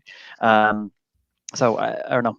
Yeah, I thought it was a good draft. The Jordan Brooks 1st-round pick was just I don't know, crazy. Speaking of Jordan Brooks, not to be that guy, but to break some news on our live chat. Apparently, he just had shoulder surgery. It's considered non-serious. KJ Wright. He had it today. Yeah, right. We're talking about the linebacker. Yeah, KJ Wright. I'm saying, like, in general, it's something to think about whether that was really is going to fill a void for them. I don't know. It makes sense, and we know they live and die by that defense. No matter what Russ Wilson does, they need to play defense to win. That's just kind of how it works. And so, I mean, looking at it overall, I thought it was John Snyder and Pete Carroll no more than I do, so I'll kind of just give it to him, I guess, at that point. And we'll see. Again, Russell Wilson's going to be a magician. He's going to do everything he needs to do. If DJ Dallas can do anything in terms of being a running back, because we really don't know you're going to get out of either of those running backs. Rashad Penny and Chris Carson both got hurt, as I said. Pretty bad injuries towards the end of the year, too. That's the worst part. It's not like it happened in week 3 or 4. It happened in week 14 and week 16. That's why Marshawn Lynch had to come in. And, it's an unfortunate situation. So, again, with that extra playoff spot, how do you guys feel Seattle is looking next year in terms of do they make the playoffs or not? I think they do. I don't see any reason for them to, with the expansion of those. I think biasly, you're going to get at least one NFC West team in the wild card and maybe another one in that spot. We might see 3 come out of the division, and one of them is definitely going to be Seattle. You look around the competition of the league for who they're going to have to fight for those places. I mean, you're looking at really whether it's Minnesota or potentially, one Philly of the or Dallas. Yeah. The NFC South is the question. The mark, NFC South is going to be crazy. You potentially have 3 more teams coming out of that division too. So the NFC is going to be brutal to go through. Yeah, NFC is going to be fun. And as we said, Seattle easily could have been out of the playoffs if Greg Zuerlein kicks that field goal and they don't even make it to the, divisional round. So it's pretty crazy how this stuff works. Justin, how do you feel about the Seahawks and the playoff picture? Yeah, I mean, and it's still clearly the 49ers at the top. They have one of the deepest rosters in the NFL. They have a very good head coach that kind of really knows what he's doing. Just has an issue in the big game. So as long as he can get there again, I mean, you can't really consider him a bust. I mean, and I really do love what the Cardinals put together. I think on paper that team got much better after their draft. But we'll talk about that in a minute. Yeah. And thank you for saying big game so we don't get sued for using the term Super Bowl. I really do appreciate that. That's pretty great. You're good, man. You just said it. Damn it. You win. All right. Find me $5. Someone shoot me a Venmo request. Jeremy, now. Jeremy, shoot me a Venmo request. I would really appreciate that. So next along the way, we have the Arizona Cardinals moving in. They still have Larry Fitzgerald. He's still just somehow there. It's absolutely incredible. They lost they lost Farrell Cooper, which lost Rodney Gunter, lost Joe Walker, Cassius Marsh, all right. Like, it doesn't seem like they had any huge departures. I think the most important thing they did was bring in DeAndre Hopkins and ship out David Johnson.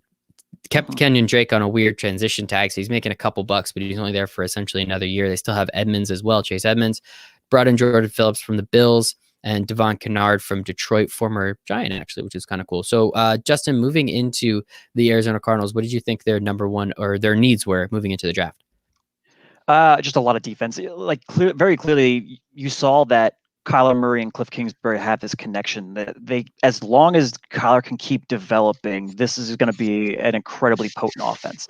Once you add DeAndre Hopkins into it, it's like, okay, wow, this is going to be a crazy offense next year. Minus whatever was going on with David Johnson. You have a full year with Kenyon Drake, and then in the opposite, they drafted a guy who I thought was a complete steal in Eno Benjamin. They got him like the 6th or 7th round. So just I don't know. They're going to be another team that's going to be like floating around like the 8-8 potential wild card, but the problem is because of the teams that are in the division, it's going to be a tough road for them to go through. It's going to be really interesting, and I'm kind of excited to see. As you said, they're pretty cool. They're a pretty interesting team. I mean, Kyler Murray can take that step forward. The offense it should be awesome, or at least it should be more. It was fun to watch last year. Considering, I think it'll be even more fun to watch this year if you just take away a player that essentially didn't play for the last 12 weeks of the year and replace him with one of the top 3 wide receivers in the game at this time, and you still have Larry Fitzgerald there, which is absolutely incredible. So I'm pretty excited to see what the team can do. Hopefully Cliff Kingsbury can start to dial some stuff up. So first round pick, number 8 overall, Isaiah Simmons, linebacker out of Clemson, linebacker, athletic freak, whatever you want to call him. Nick, what can you tell us? What else can you tell us that we don't already know about Isaiah Simmons? I mean, he's arguably the best, one of the best, if not the best defensive player. Chase Young being Chase Young. But he's phenomenal. The versatility is incredible. I was reading one of the things that Vance Joseph says. He really doesn't expect him to spend much time with the cornerback or safety kind of thing. So it sounds like he'll be more in the front end. But one of the stats that I highlighted, right, is he's going to help them cover tight ends a lot.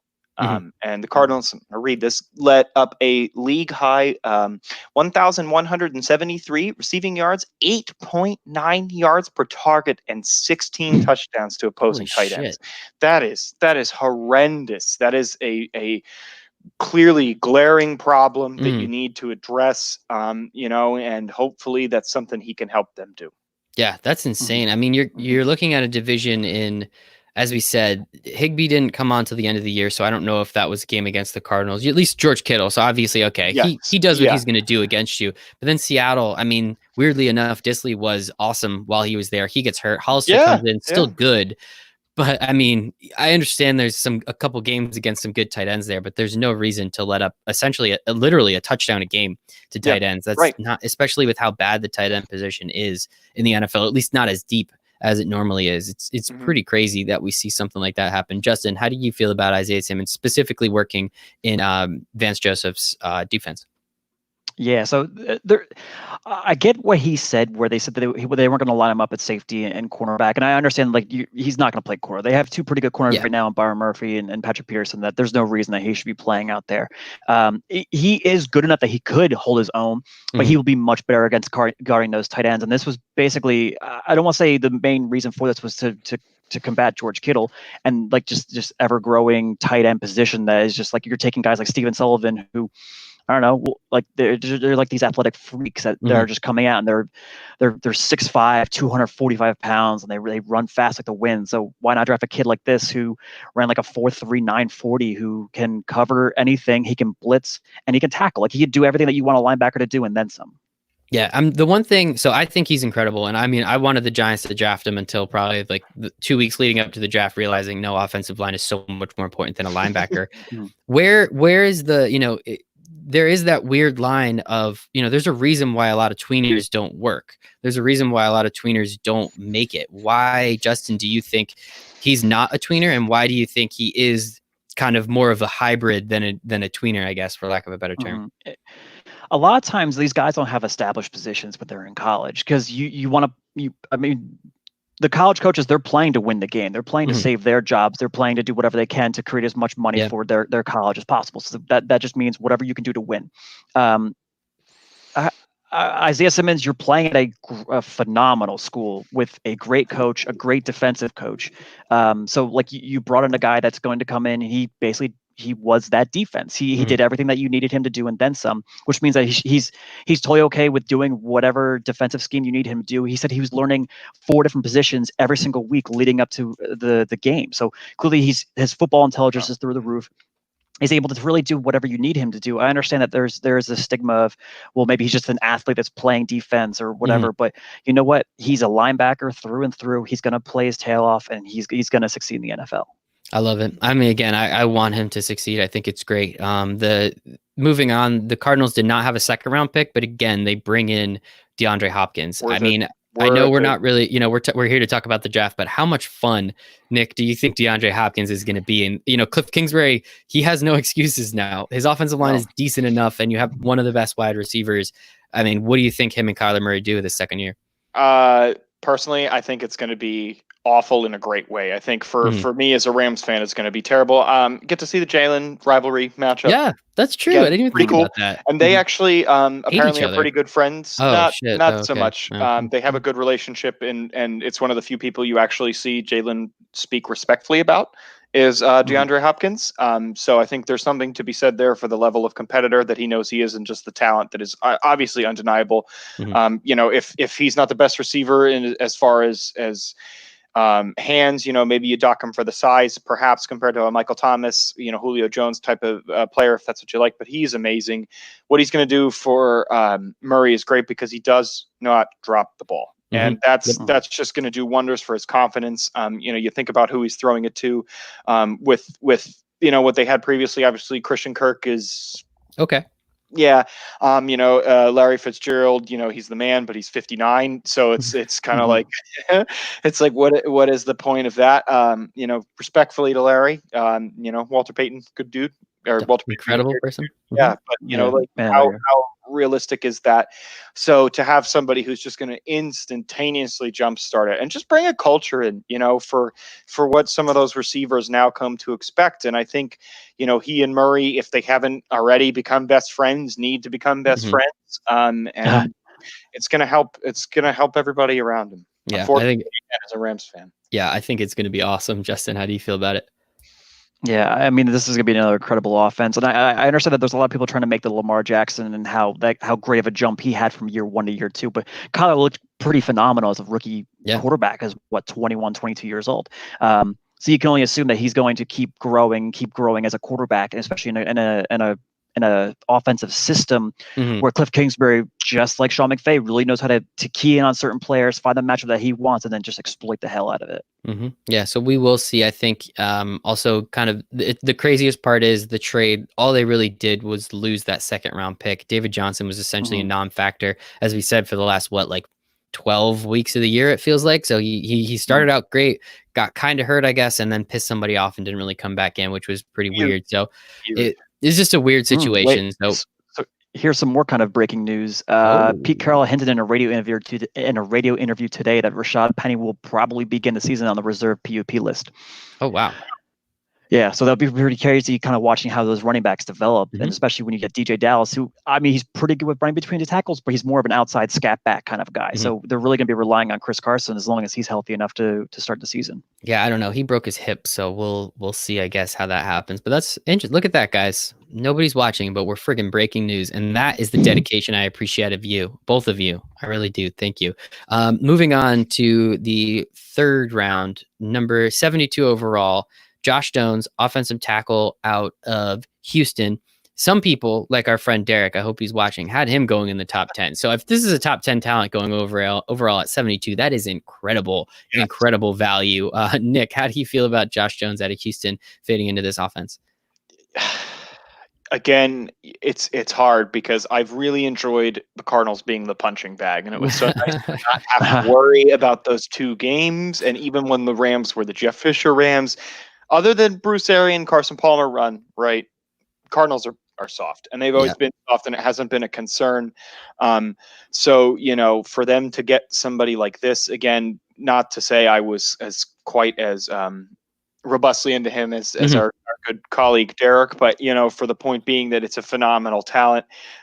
He's gonna immediately be able to protect Murray. One of the things that I wanted to highlight was it sounds like he's going to transition to right guard since DJ Humphries will be, or right tackle I should say, since DJ Humphries will be the left tackle, which is interesting given some of the matchups he'll then have. I don't know them off the top of my head, but as far as some of the players he'll now get potentially, or he will see that he might not have, will be interesting, but he's still going to help Murray a lot.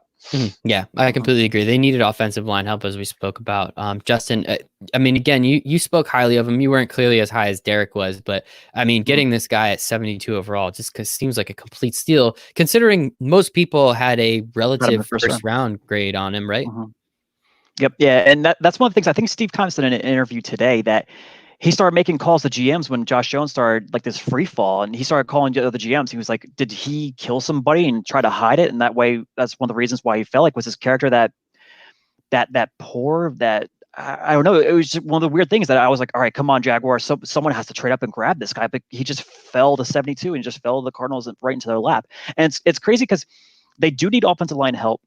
Josh Jones, if you want to move him inside, but they still have Marcus Gilbert on the right tackle, who they just signed to I don't know, not a crazy deal. And I understand he's 32, has a little bit of an injury history, but you do have some depth there, and this way you can kind of move Josh Jones around a little bit, especially for a guy like Kyler Murray he doesn't need you to sustain their blocks very long, but he just needs you to sustain their block just long enough.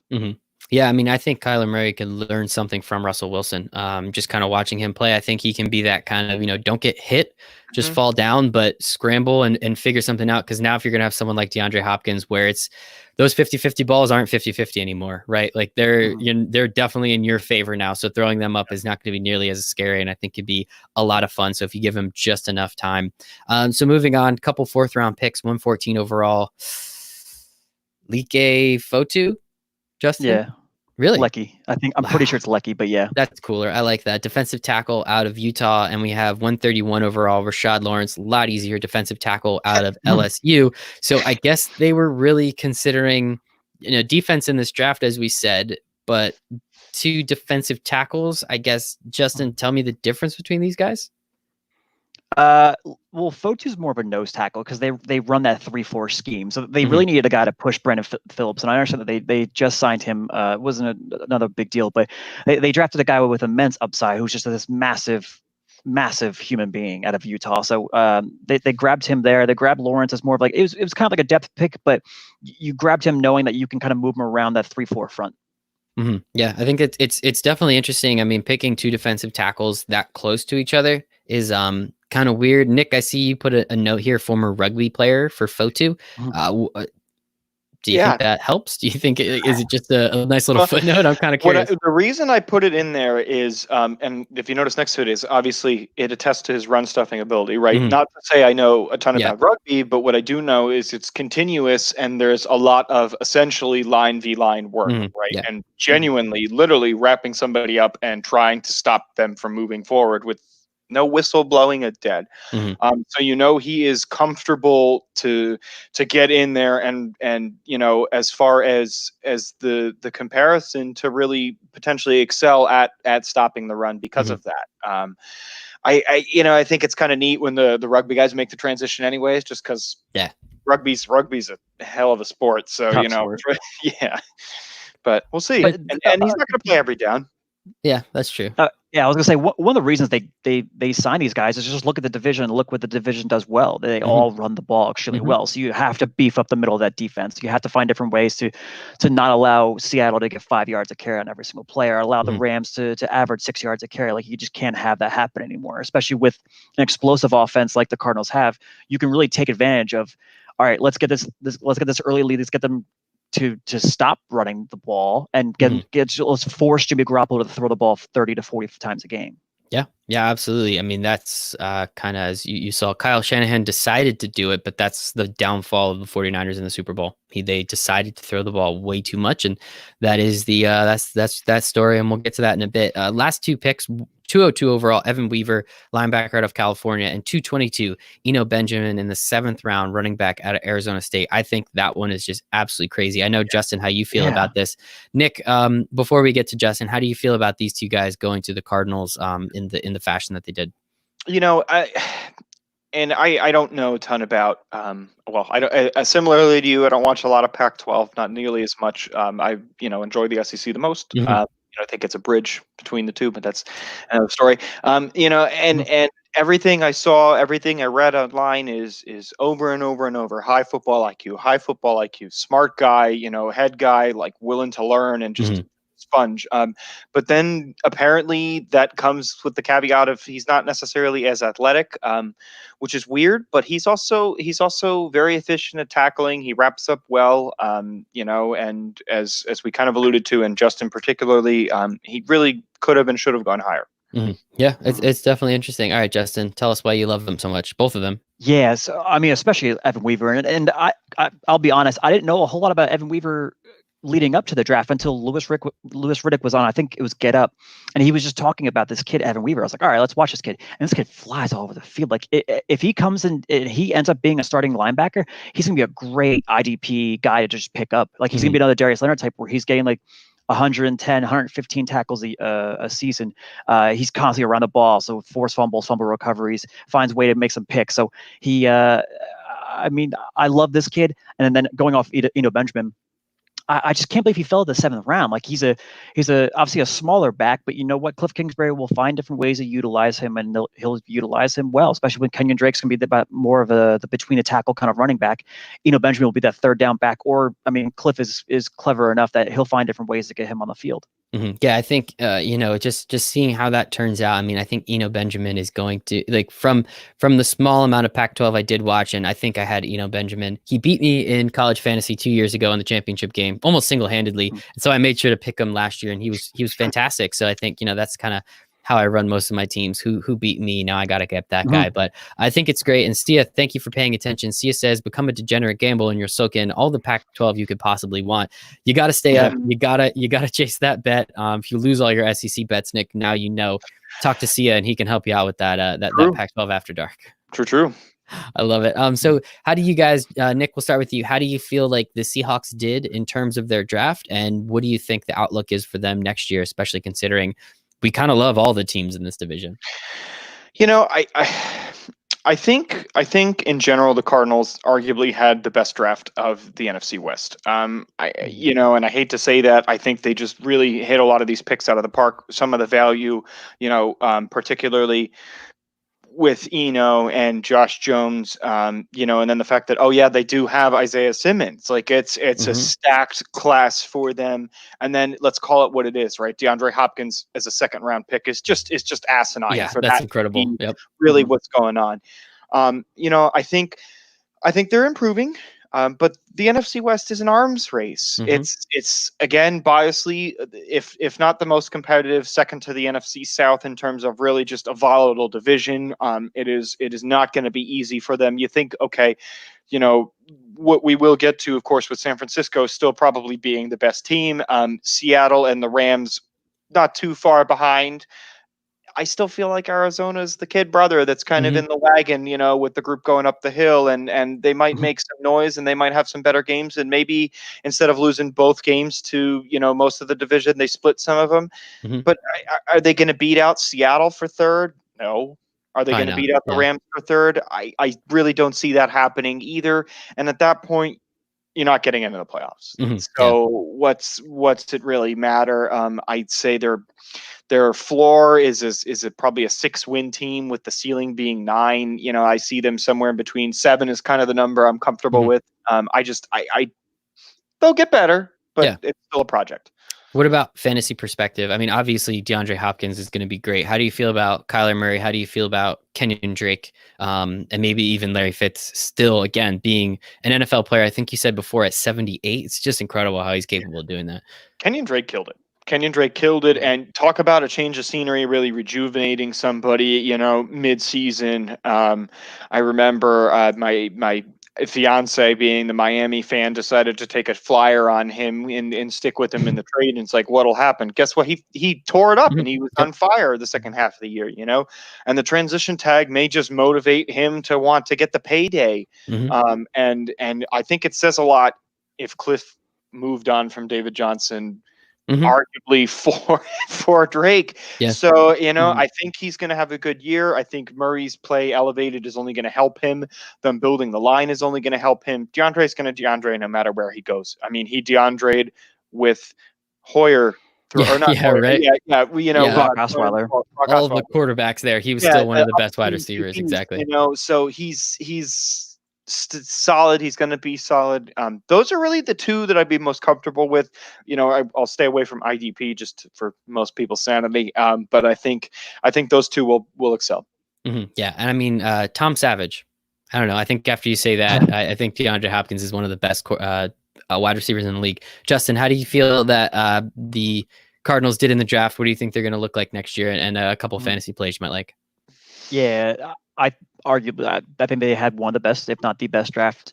It's considering that they gave up a second-round pick for DeAndre Hopkins. That just immediately bumps them up to like a B+, A- grade. Yeah, exactly. And then with the players that they drafted, they completely changed their defense. They got faster. They got more physical front. And then, you got a guy like Isaiah Simmons who's just going to do everything that they need to do. Perfect. Like that defense is completely changed. Chandler Jones will come in.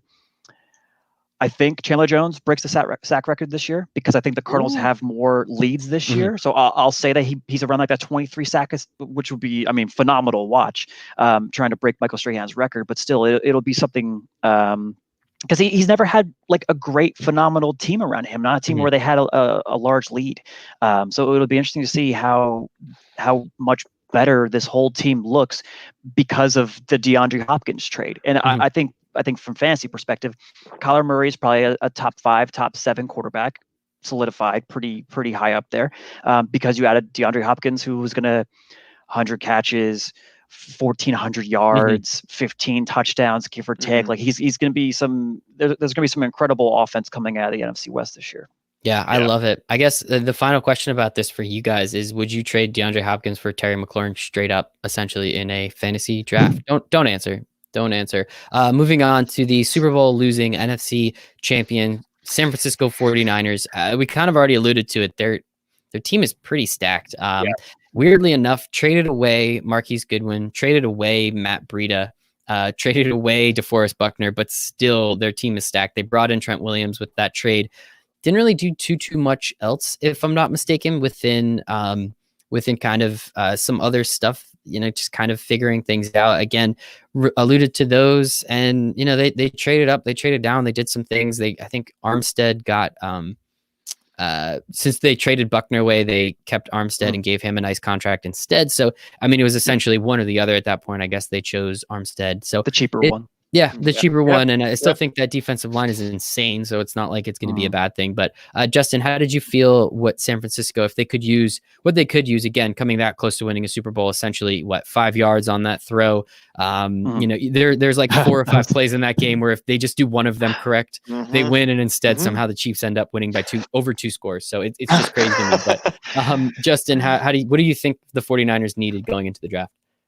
Yeah, and it's funny because John Lynch should get much more recognition than he's gotten in his past couple of years. I understand that his first draft was pretty lackluster with the first round selection of Solomon Thomas, and I mean Solomon Thomas is still a productive player on the team, but he's hit it out of the park with these last couple drafts.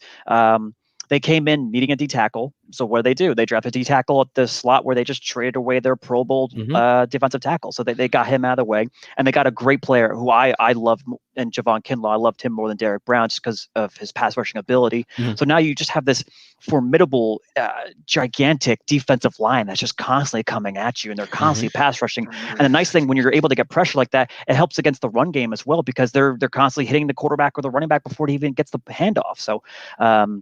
Just a crazy roster that John Lynch has built, and I mean will continue to build because it doesn't look like they're going to be slowing down anytime soon. Yeah, I completely agree. I mean, you know how I feel about it, building the trenches. They got Jimmy Garoppolo, who depending on whatever you think, it's weirdly enough, they signed him to like a 6-year, $120 million deal or whatever it is, and people are like, that's too much. Now you look at it, quarterback making $20 million, that's a steal, pretty much at any level of competence, and he's. Above average in my opinion, at least. Yeah, he missed a couple throws, and maybe he's not super necessary, but I think he is above average and did help win them some games. Nick, how did you feel? What did you feel the 49ers, being the resident NFC West fan, what did you think the 49ers were looking for, especially going into the draft? Well, one of the things that I wanted to highlight, I mean, 18 to 22 starters return. That's already putting you in a phenomenal position to be successful. They are a juggernaut as far as in the NFC, really in the NFL, but they're a very good team. And, as Justin said, John Lynch is killing it with the little things, and he's replacing their needs when they, a little before they expire, which is, as far as the Rams perhaps being on the other side of that, it's nice. Well, nice. It's interesting to see it work, in the alternative fashion. And, I have a little bit of a concern for wide receivers. I think the Emmanuel Sanders experiment failed, obviously. But, getting him how they did, it didn't seem to be a huge deal to them. With Goodwin leaving, Matt Breida leaving, it's going to be interesting to see what happens. It seems that they're successful with no-name guys, but getting Trent Williams was huge for them too. Yeah, I thought that was huge. Again, obviously I think Joe Staley retired immediately after they secured that trade for Trent Williams. So I'm curious, how exactly. I really wish I saw the actual timeline exactly of what the text message chain looked like and when all those things were starting to fall through. I would agree with you, Nick. Keep going. Yeah, I was gonna say with Joe Staley, I saw there was I think John Lynch was on. He was on NFL Network yesterday at some point, and he was talking about the Joe Staley thing, and Joe Staley pretty much after the season told them that he was considering retirement right away. So they knew going into the draft that they were going to need somebody, and they just said like, "Hey, the week of the draft, please just give us a yes or no of what you're considering doing." And I guess the week of the draft, they told him like, "Yep, I'm probably leaning towards retiring." So it's like, okay, perfect. We know exactly what we want to do. I guess at some point last year, Trent Williams, there was a first round draft pick offer for him that the Redskins didn't jump on, mainly because Bruce Allen is completely incompetent at what he does, and that's why he's no longer there anymore. So I don't know. They got much better. They replaced a Hall of Fame tackle with the Hall of Fame tackle. Yes, he's a little bit younger. He does have a year removed, and hopefully the medical and like that whole cancer situation kind of checks out, and he's okay. But they got better. Yeah, on the offensive line. Exactly. They get better on the offensive line. Nick, I agree with you about the wide receivers. I mean, Emmanuel Sanders was good, not great, I'd say. Yeah. But I mean, other than Deebo Samuels, who is more of like that jack of all kind of guy rather than like just a straight up wide receiver, who do they really have as a wide receiver on this team? Like other than him, and again, you know, especially trading away Marquise Goodwin, sending him to the Eagles for, you know, a fifth or a sixth, whatever it ended up being. They really do not have that strong of a wide receiver core. So I'm really curious kind of to see, you know, how that plays out. Obviously them grabbing one. But so Justin, you kind of talked about Javon Kinlaw a little bit more. You spoke a lot, very highly of him in the draft. And, you know, he is listed as a defensive tackle, but he has that opportunity and the ability to rush, which I think is really cool. Tell us a little bit more about him and why you think he'll fit in, or how you think he'll fit in with this juggernaut of a defensive line. Yeah, and especially coming from South Carolina, where he was the guy that teams had to really key in on and make sure that he was contained as well as best as they could. So he's going to a defensive front now where he's the third guy that you really want to stop. So that's going to allow him to flourish and really kind of just crush some of these teams that he's going to be playing against. So obviously, great kid, great story with everything with him being homeless when he was younger and moving around, jumping around house to house. So seems like a great character kid, a guy that you really want on your team, and a guy that's going to really flourish in this defense.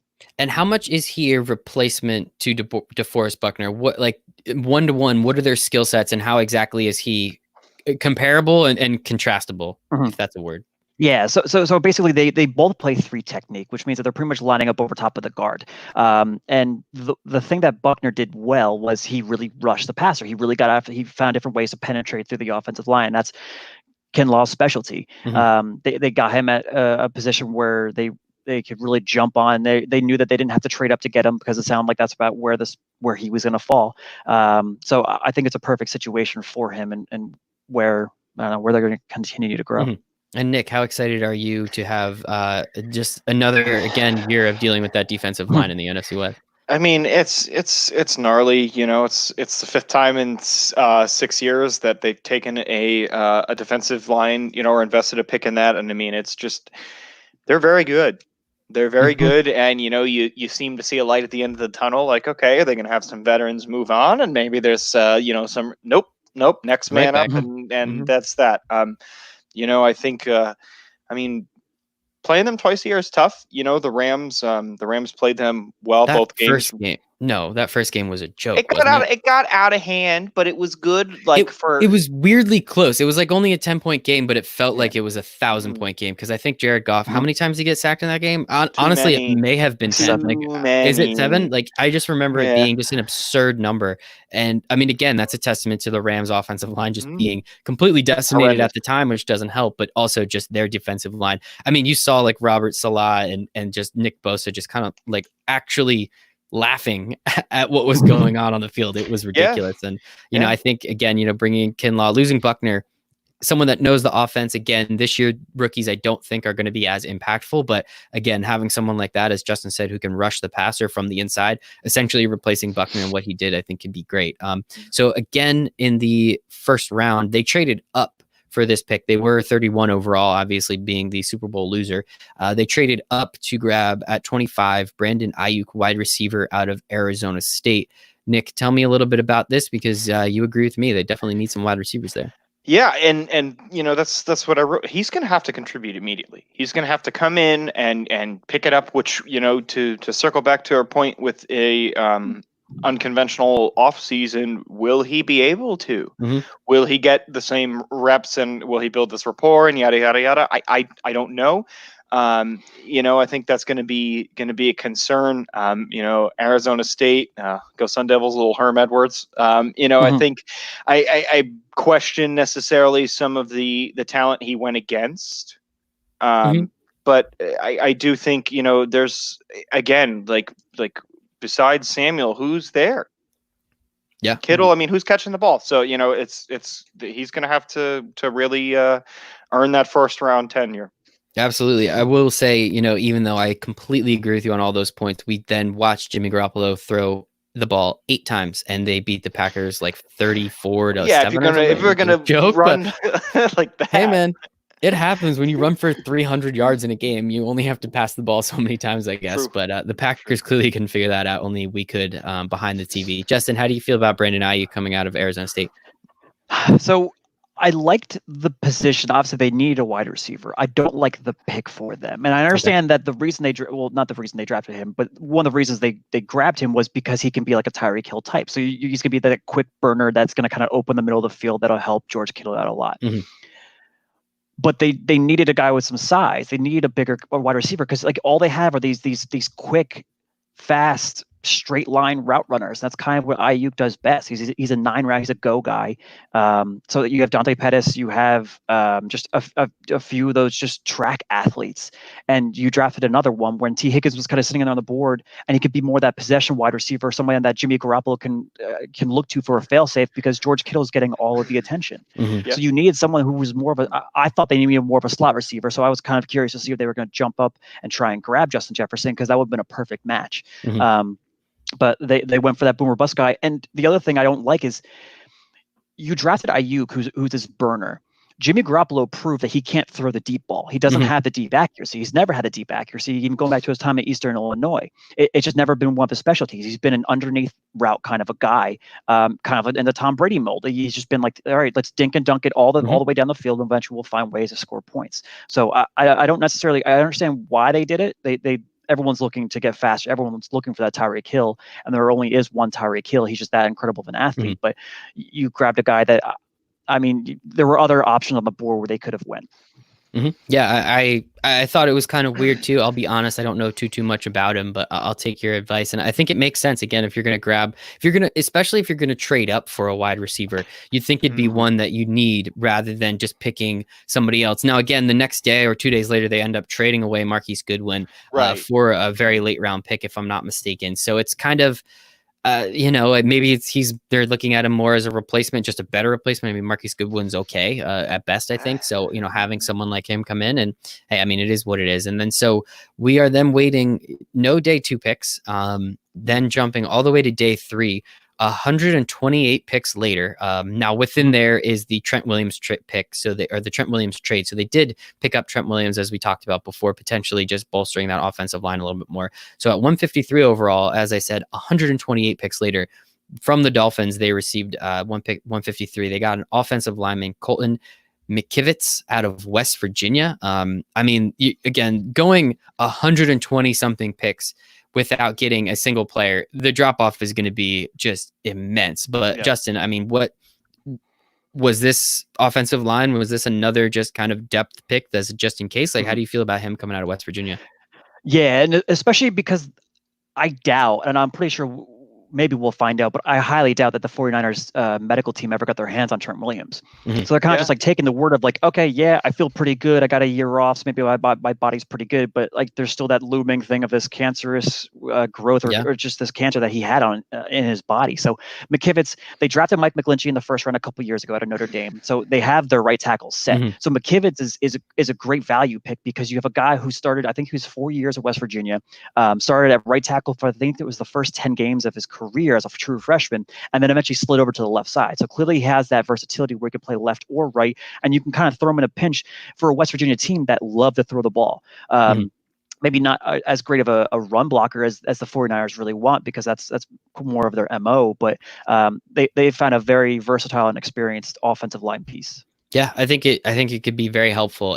Again, having offensive, as they've seen, defensive line rotational guys and having them continuously come in is important. Offensive line, same thing. It's always nice to have that 6th guy, 7th guy, potentially someone to step up, especially if someone like Trent Williams maybe isn't as healthy as we're seeing. Last 2 picks, 6th round, number 190 overall, Charlie Warner, tight end out of Georgia, and number 217 overall, Juwan Jennings, wide receiver out of Tennessee. Nick, what can you tell us about some of these guys and the potential for them to play a little bit bigger of a role in the offense?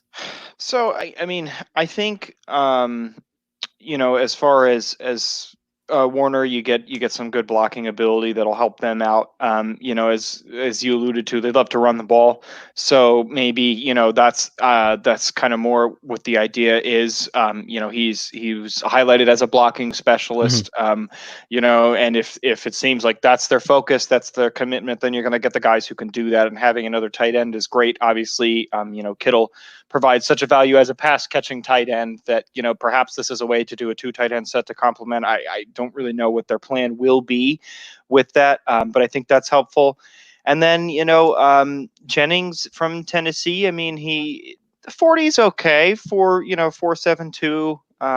Not quite what you'd like to see out of a receiver, but I think again in the 7th round, for a position that they certainly have a need on, perhaps you can develop this guy. So why not, from their perspective, them being really a very complete roster in general. So I think both picks make sense, especially from the standpoint they're coming from. I mean, what the size of the balls on Kyle Shanahan to run that type of offense where all they do is run, trade away and potentially their starting running back and then not even draft one. I love it.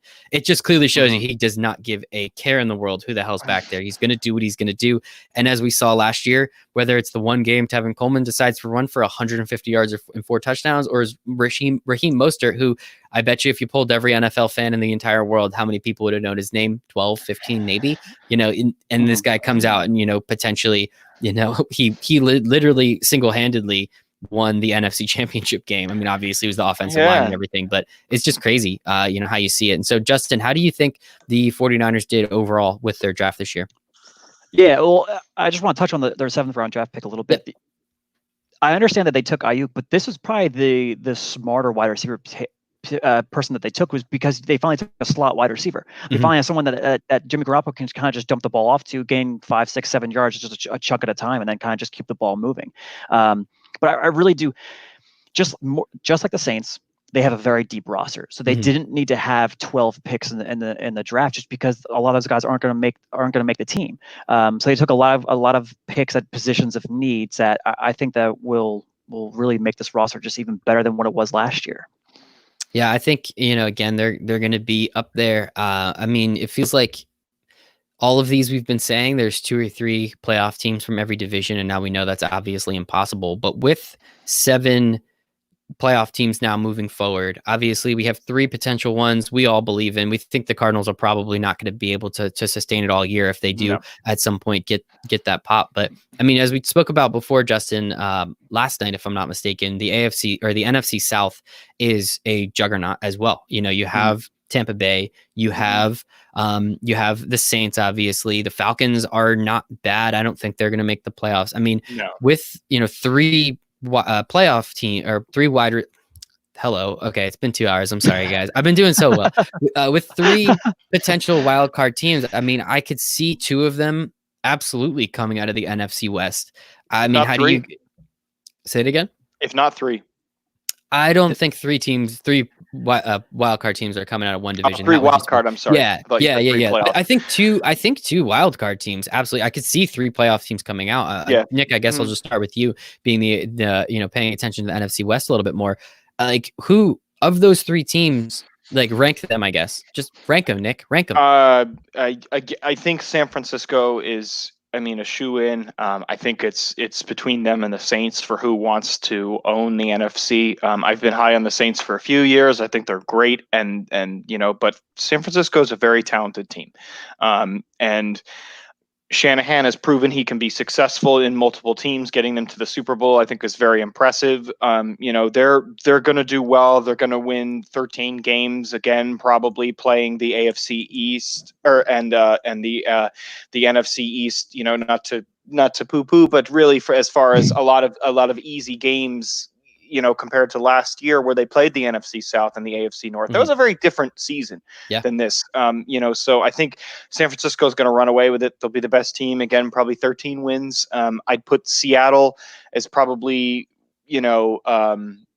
2A and the Rams 2B, very close to how that would go. I think Seattle will grab at least a wild card spot, being above a 10-win team, and the Rams probably close behind them. Now, the question is, obviously, what does the South do? And then do you get a team in the North that maybe sneaks its way in there? but I suspect at least 2 teams will make the playoffs. I'd take a homer and say Rams get into, so 3 teams. Yeah, I mean, I wouldn't be surprised. One thing that's really interesting is, there's always that Super Bowl hangover, especially if you lose the Super Bowl. Yes, the one I just thing, dealt with yeah, that. Obviously, seeing that. But I think the one difference is the Rams lost a significant chunk and important pieces of their team, their entire team. Again, Correct. 2 years later, and the team is almost completely different. The 49ers, as we said, they lost 4 starters, and they replaced one of them immediately with another Pro Bowl caliber left tackle in Trent Williams. Running back, whatever, we found out that literally doesn't matter at all. Defense, they trade away DeForest Buckner and replace him exactly with another player. So the players they lost, they didn't really lose too much. They essentially just lowered their salary cap at that point. That's essentially all that happened. So Justin, how do you feel about the potential for the 49ers to potentially repeat as NFC champions, but then also just the other couple teams in the playoff outlook? Yeah, and I mean, if I'm going to rank them, I know Nick's not going to like this, but I'm going Niners, Seahawks, Cardinals, Rams. Mainly because the problem with the Rams that I can already see. That's fine, go for it. It's recorded. Don't worry, you're good. I think the Cardinals are a 9-10 win team this year. Mainly because the offense that the Rams run, they really need to practice that zone blocking scheme, and it's going to fall a lot on Sean McVay to kind of, I don't know, simplify that offense as much as he can with this, I don't know, an offensive line that still needs to really gel together. Right. So I would just be a little concerned with the Rams not having the practice time that they really need, as compared to the other teams where Russell's relying on his athleticism, Carl's relying on their athleticism, and the Niners have their entire team back from last year. Yeah, I think I would say I kind of fall in between you guys. As Nick gave the Rams a 2B, I think they're clear-cut third best team in the division. I think Seattle is always just going to do what they do. 49ers, when you bring back that much of your roster and it was that good, it's, the drop-off is potential, but I don't think it's going to be that big. Like, again, if the Saints 49ers play that game again this year, I think the Saints win. I don't think the 49ers end up winning that game just because it's a year later and things change. But I do think the one thing that I would say, Nick, that I am worried about with the Rams is they have so much cap space tied up to literally nobody, people that are not contributing at all. Awful. And I saw it with the Giants a couple years ago. I think the Giants had $40+ million tied up in dead cap money for people that were not on the team, and the Giants were terrible. Now, I don't think the Giants roster then was as good as the Rams roster is now, but I think it's very difficult to field a competitive playoff team when percentage chunks, almost 15%, I think, of your cap is tied up to people that are no longer contributing at all to your team. They're just a deficit. And then, as we all kind of agree, Jared Goff is not worth $36 million a year, but that's just the way quarterbacks work. Not even close. So, I mean, it's going to be weird. I think losing Todd Gurley, he still ran for 1,000 yards last year. And that's still the confusing thing to me. Like, yeah, I know it was the offensive line. I know Todd Gurley wasn't great. He still ran for 1,000 yards. It's not like 11 touchdowns. It's not like he was bad. So just cutting him, losing all that for nothing, and then having to use your first pick on a running back just still makes zero sense to me. And again, if someone can explain the cap and why that was a good idea, please. Justin, you gave some good points, but I still think it doesn't make sense. You could use that second round pick on something else and still get a half decent Todd Gurley, paying him that extra couple $1 million to be able to utilize that second round pick somewhere else. It doesn't make sense to just throw that money out the window. And next year the cap hit would have probably been less, and you're paying him to play for another team. I mean, you're paying him to play for another team. Exactly. Yeah. Again, there's a reason why it happened, and they're much smarter than me. Don't get me wrong. And again, Justin, you made some good points. I just still think, just value-wise, I still think there is an opportunity for him to play and be contributing for a couple more $1 million, where then you could use those picks in other places. Brandon Cooks, he was done. That one made sense. I don't know, but it is what it is. So this was great. So it seems like we're all kind of in agreement-ish on the way the division is going to unfold. This was a lot of fun. Nick, thank you again for coming on and doing some of that interesting stuff in the beginning with, obviously with COVID and affecting the draft, but how it'll affect the players, the coaches, the teams, and the fans, obviously, with how intimate the draft did become. Again, everybody loved Cliff Kingsbury's, whatever you want to call that, mansion, bachelor pad, McMansion. I mean, I've been to Arizona. That's not real grass. Like, I know that for a fact. They don't have real grass in Phoenix, Arizona. So that was very clearly turf, and he just had a fireplace in the middle of it. It's like, what are you doing, man? This is just unnecessary. When it was like 90 degrees too. Exactly. Yeah. Have the fireplace on. All right, dude. But no, this was a lot of fun. I'm Michael Rasile. Justin Rasile, cousins, not brothers, Nick Wright. Justin, where can everyone find you on the internet? Yep, it's JRazzle81, JRAZZLE81. That's because no one knows what the candy is. And Nick, where can everybody find you on the internet? Yeah, right. Same for Instagram, same for Twitter. 2 T's on Wright. All right. Thank you both. Marathon one here. We're going to have another one tomorrow. I'm having Jared Abaddon to talk about the AFC East. But gentlemen, appreciate your time today. Thank you so much. Thanks for having me. Thanks, Mike.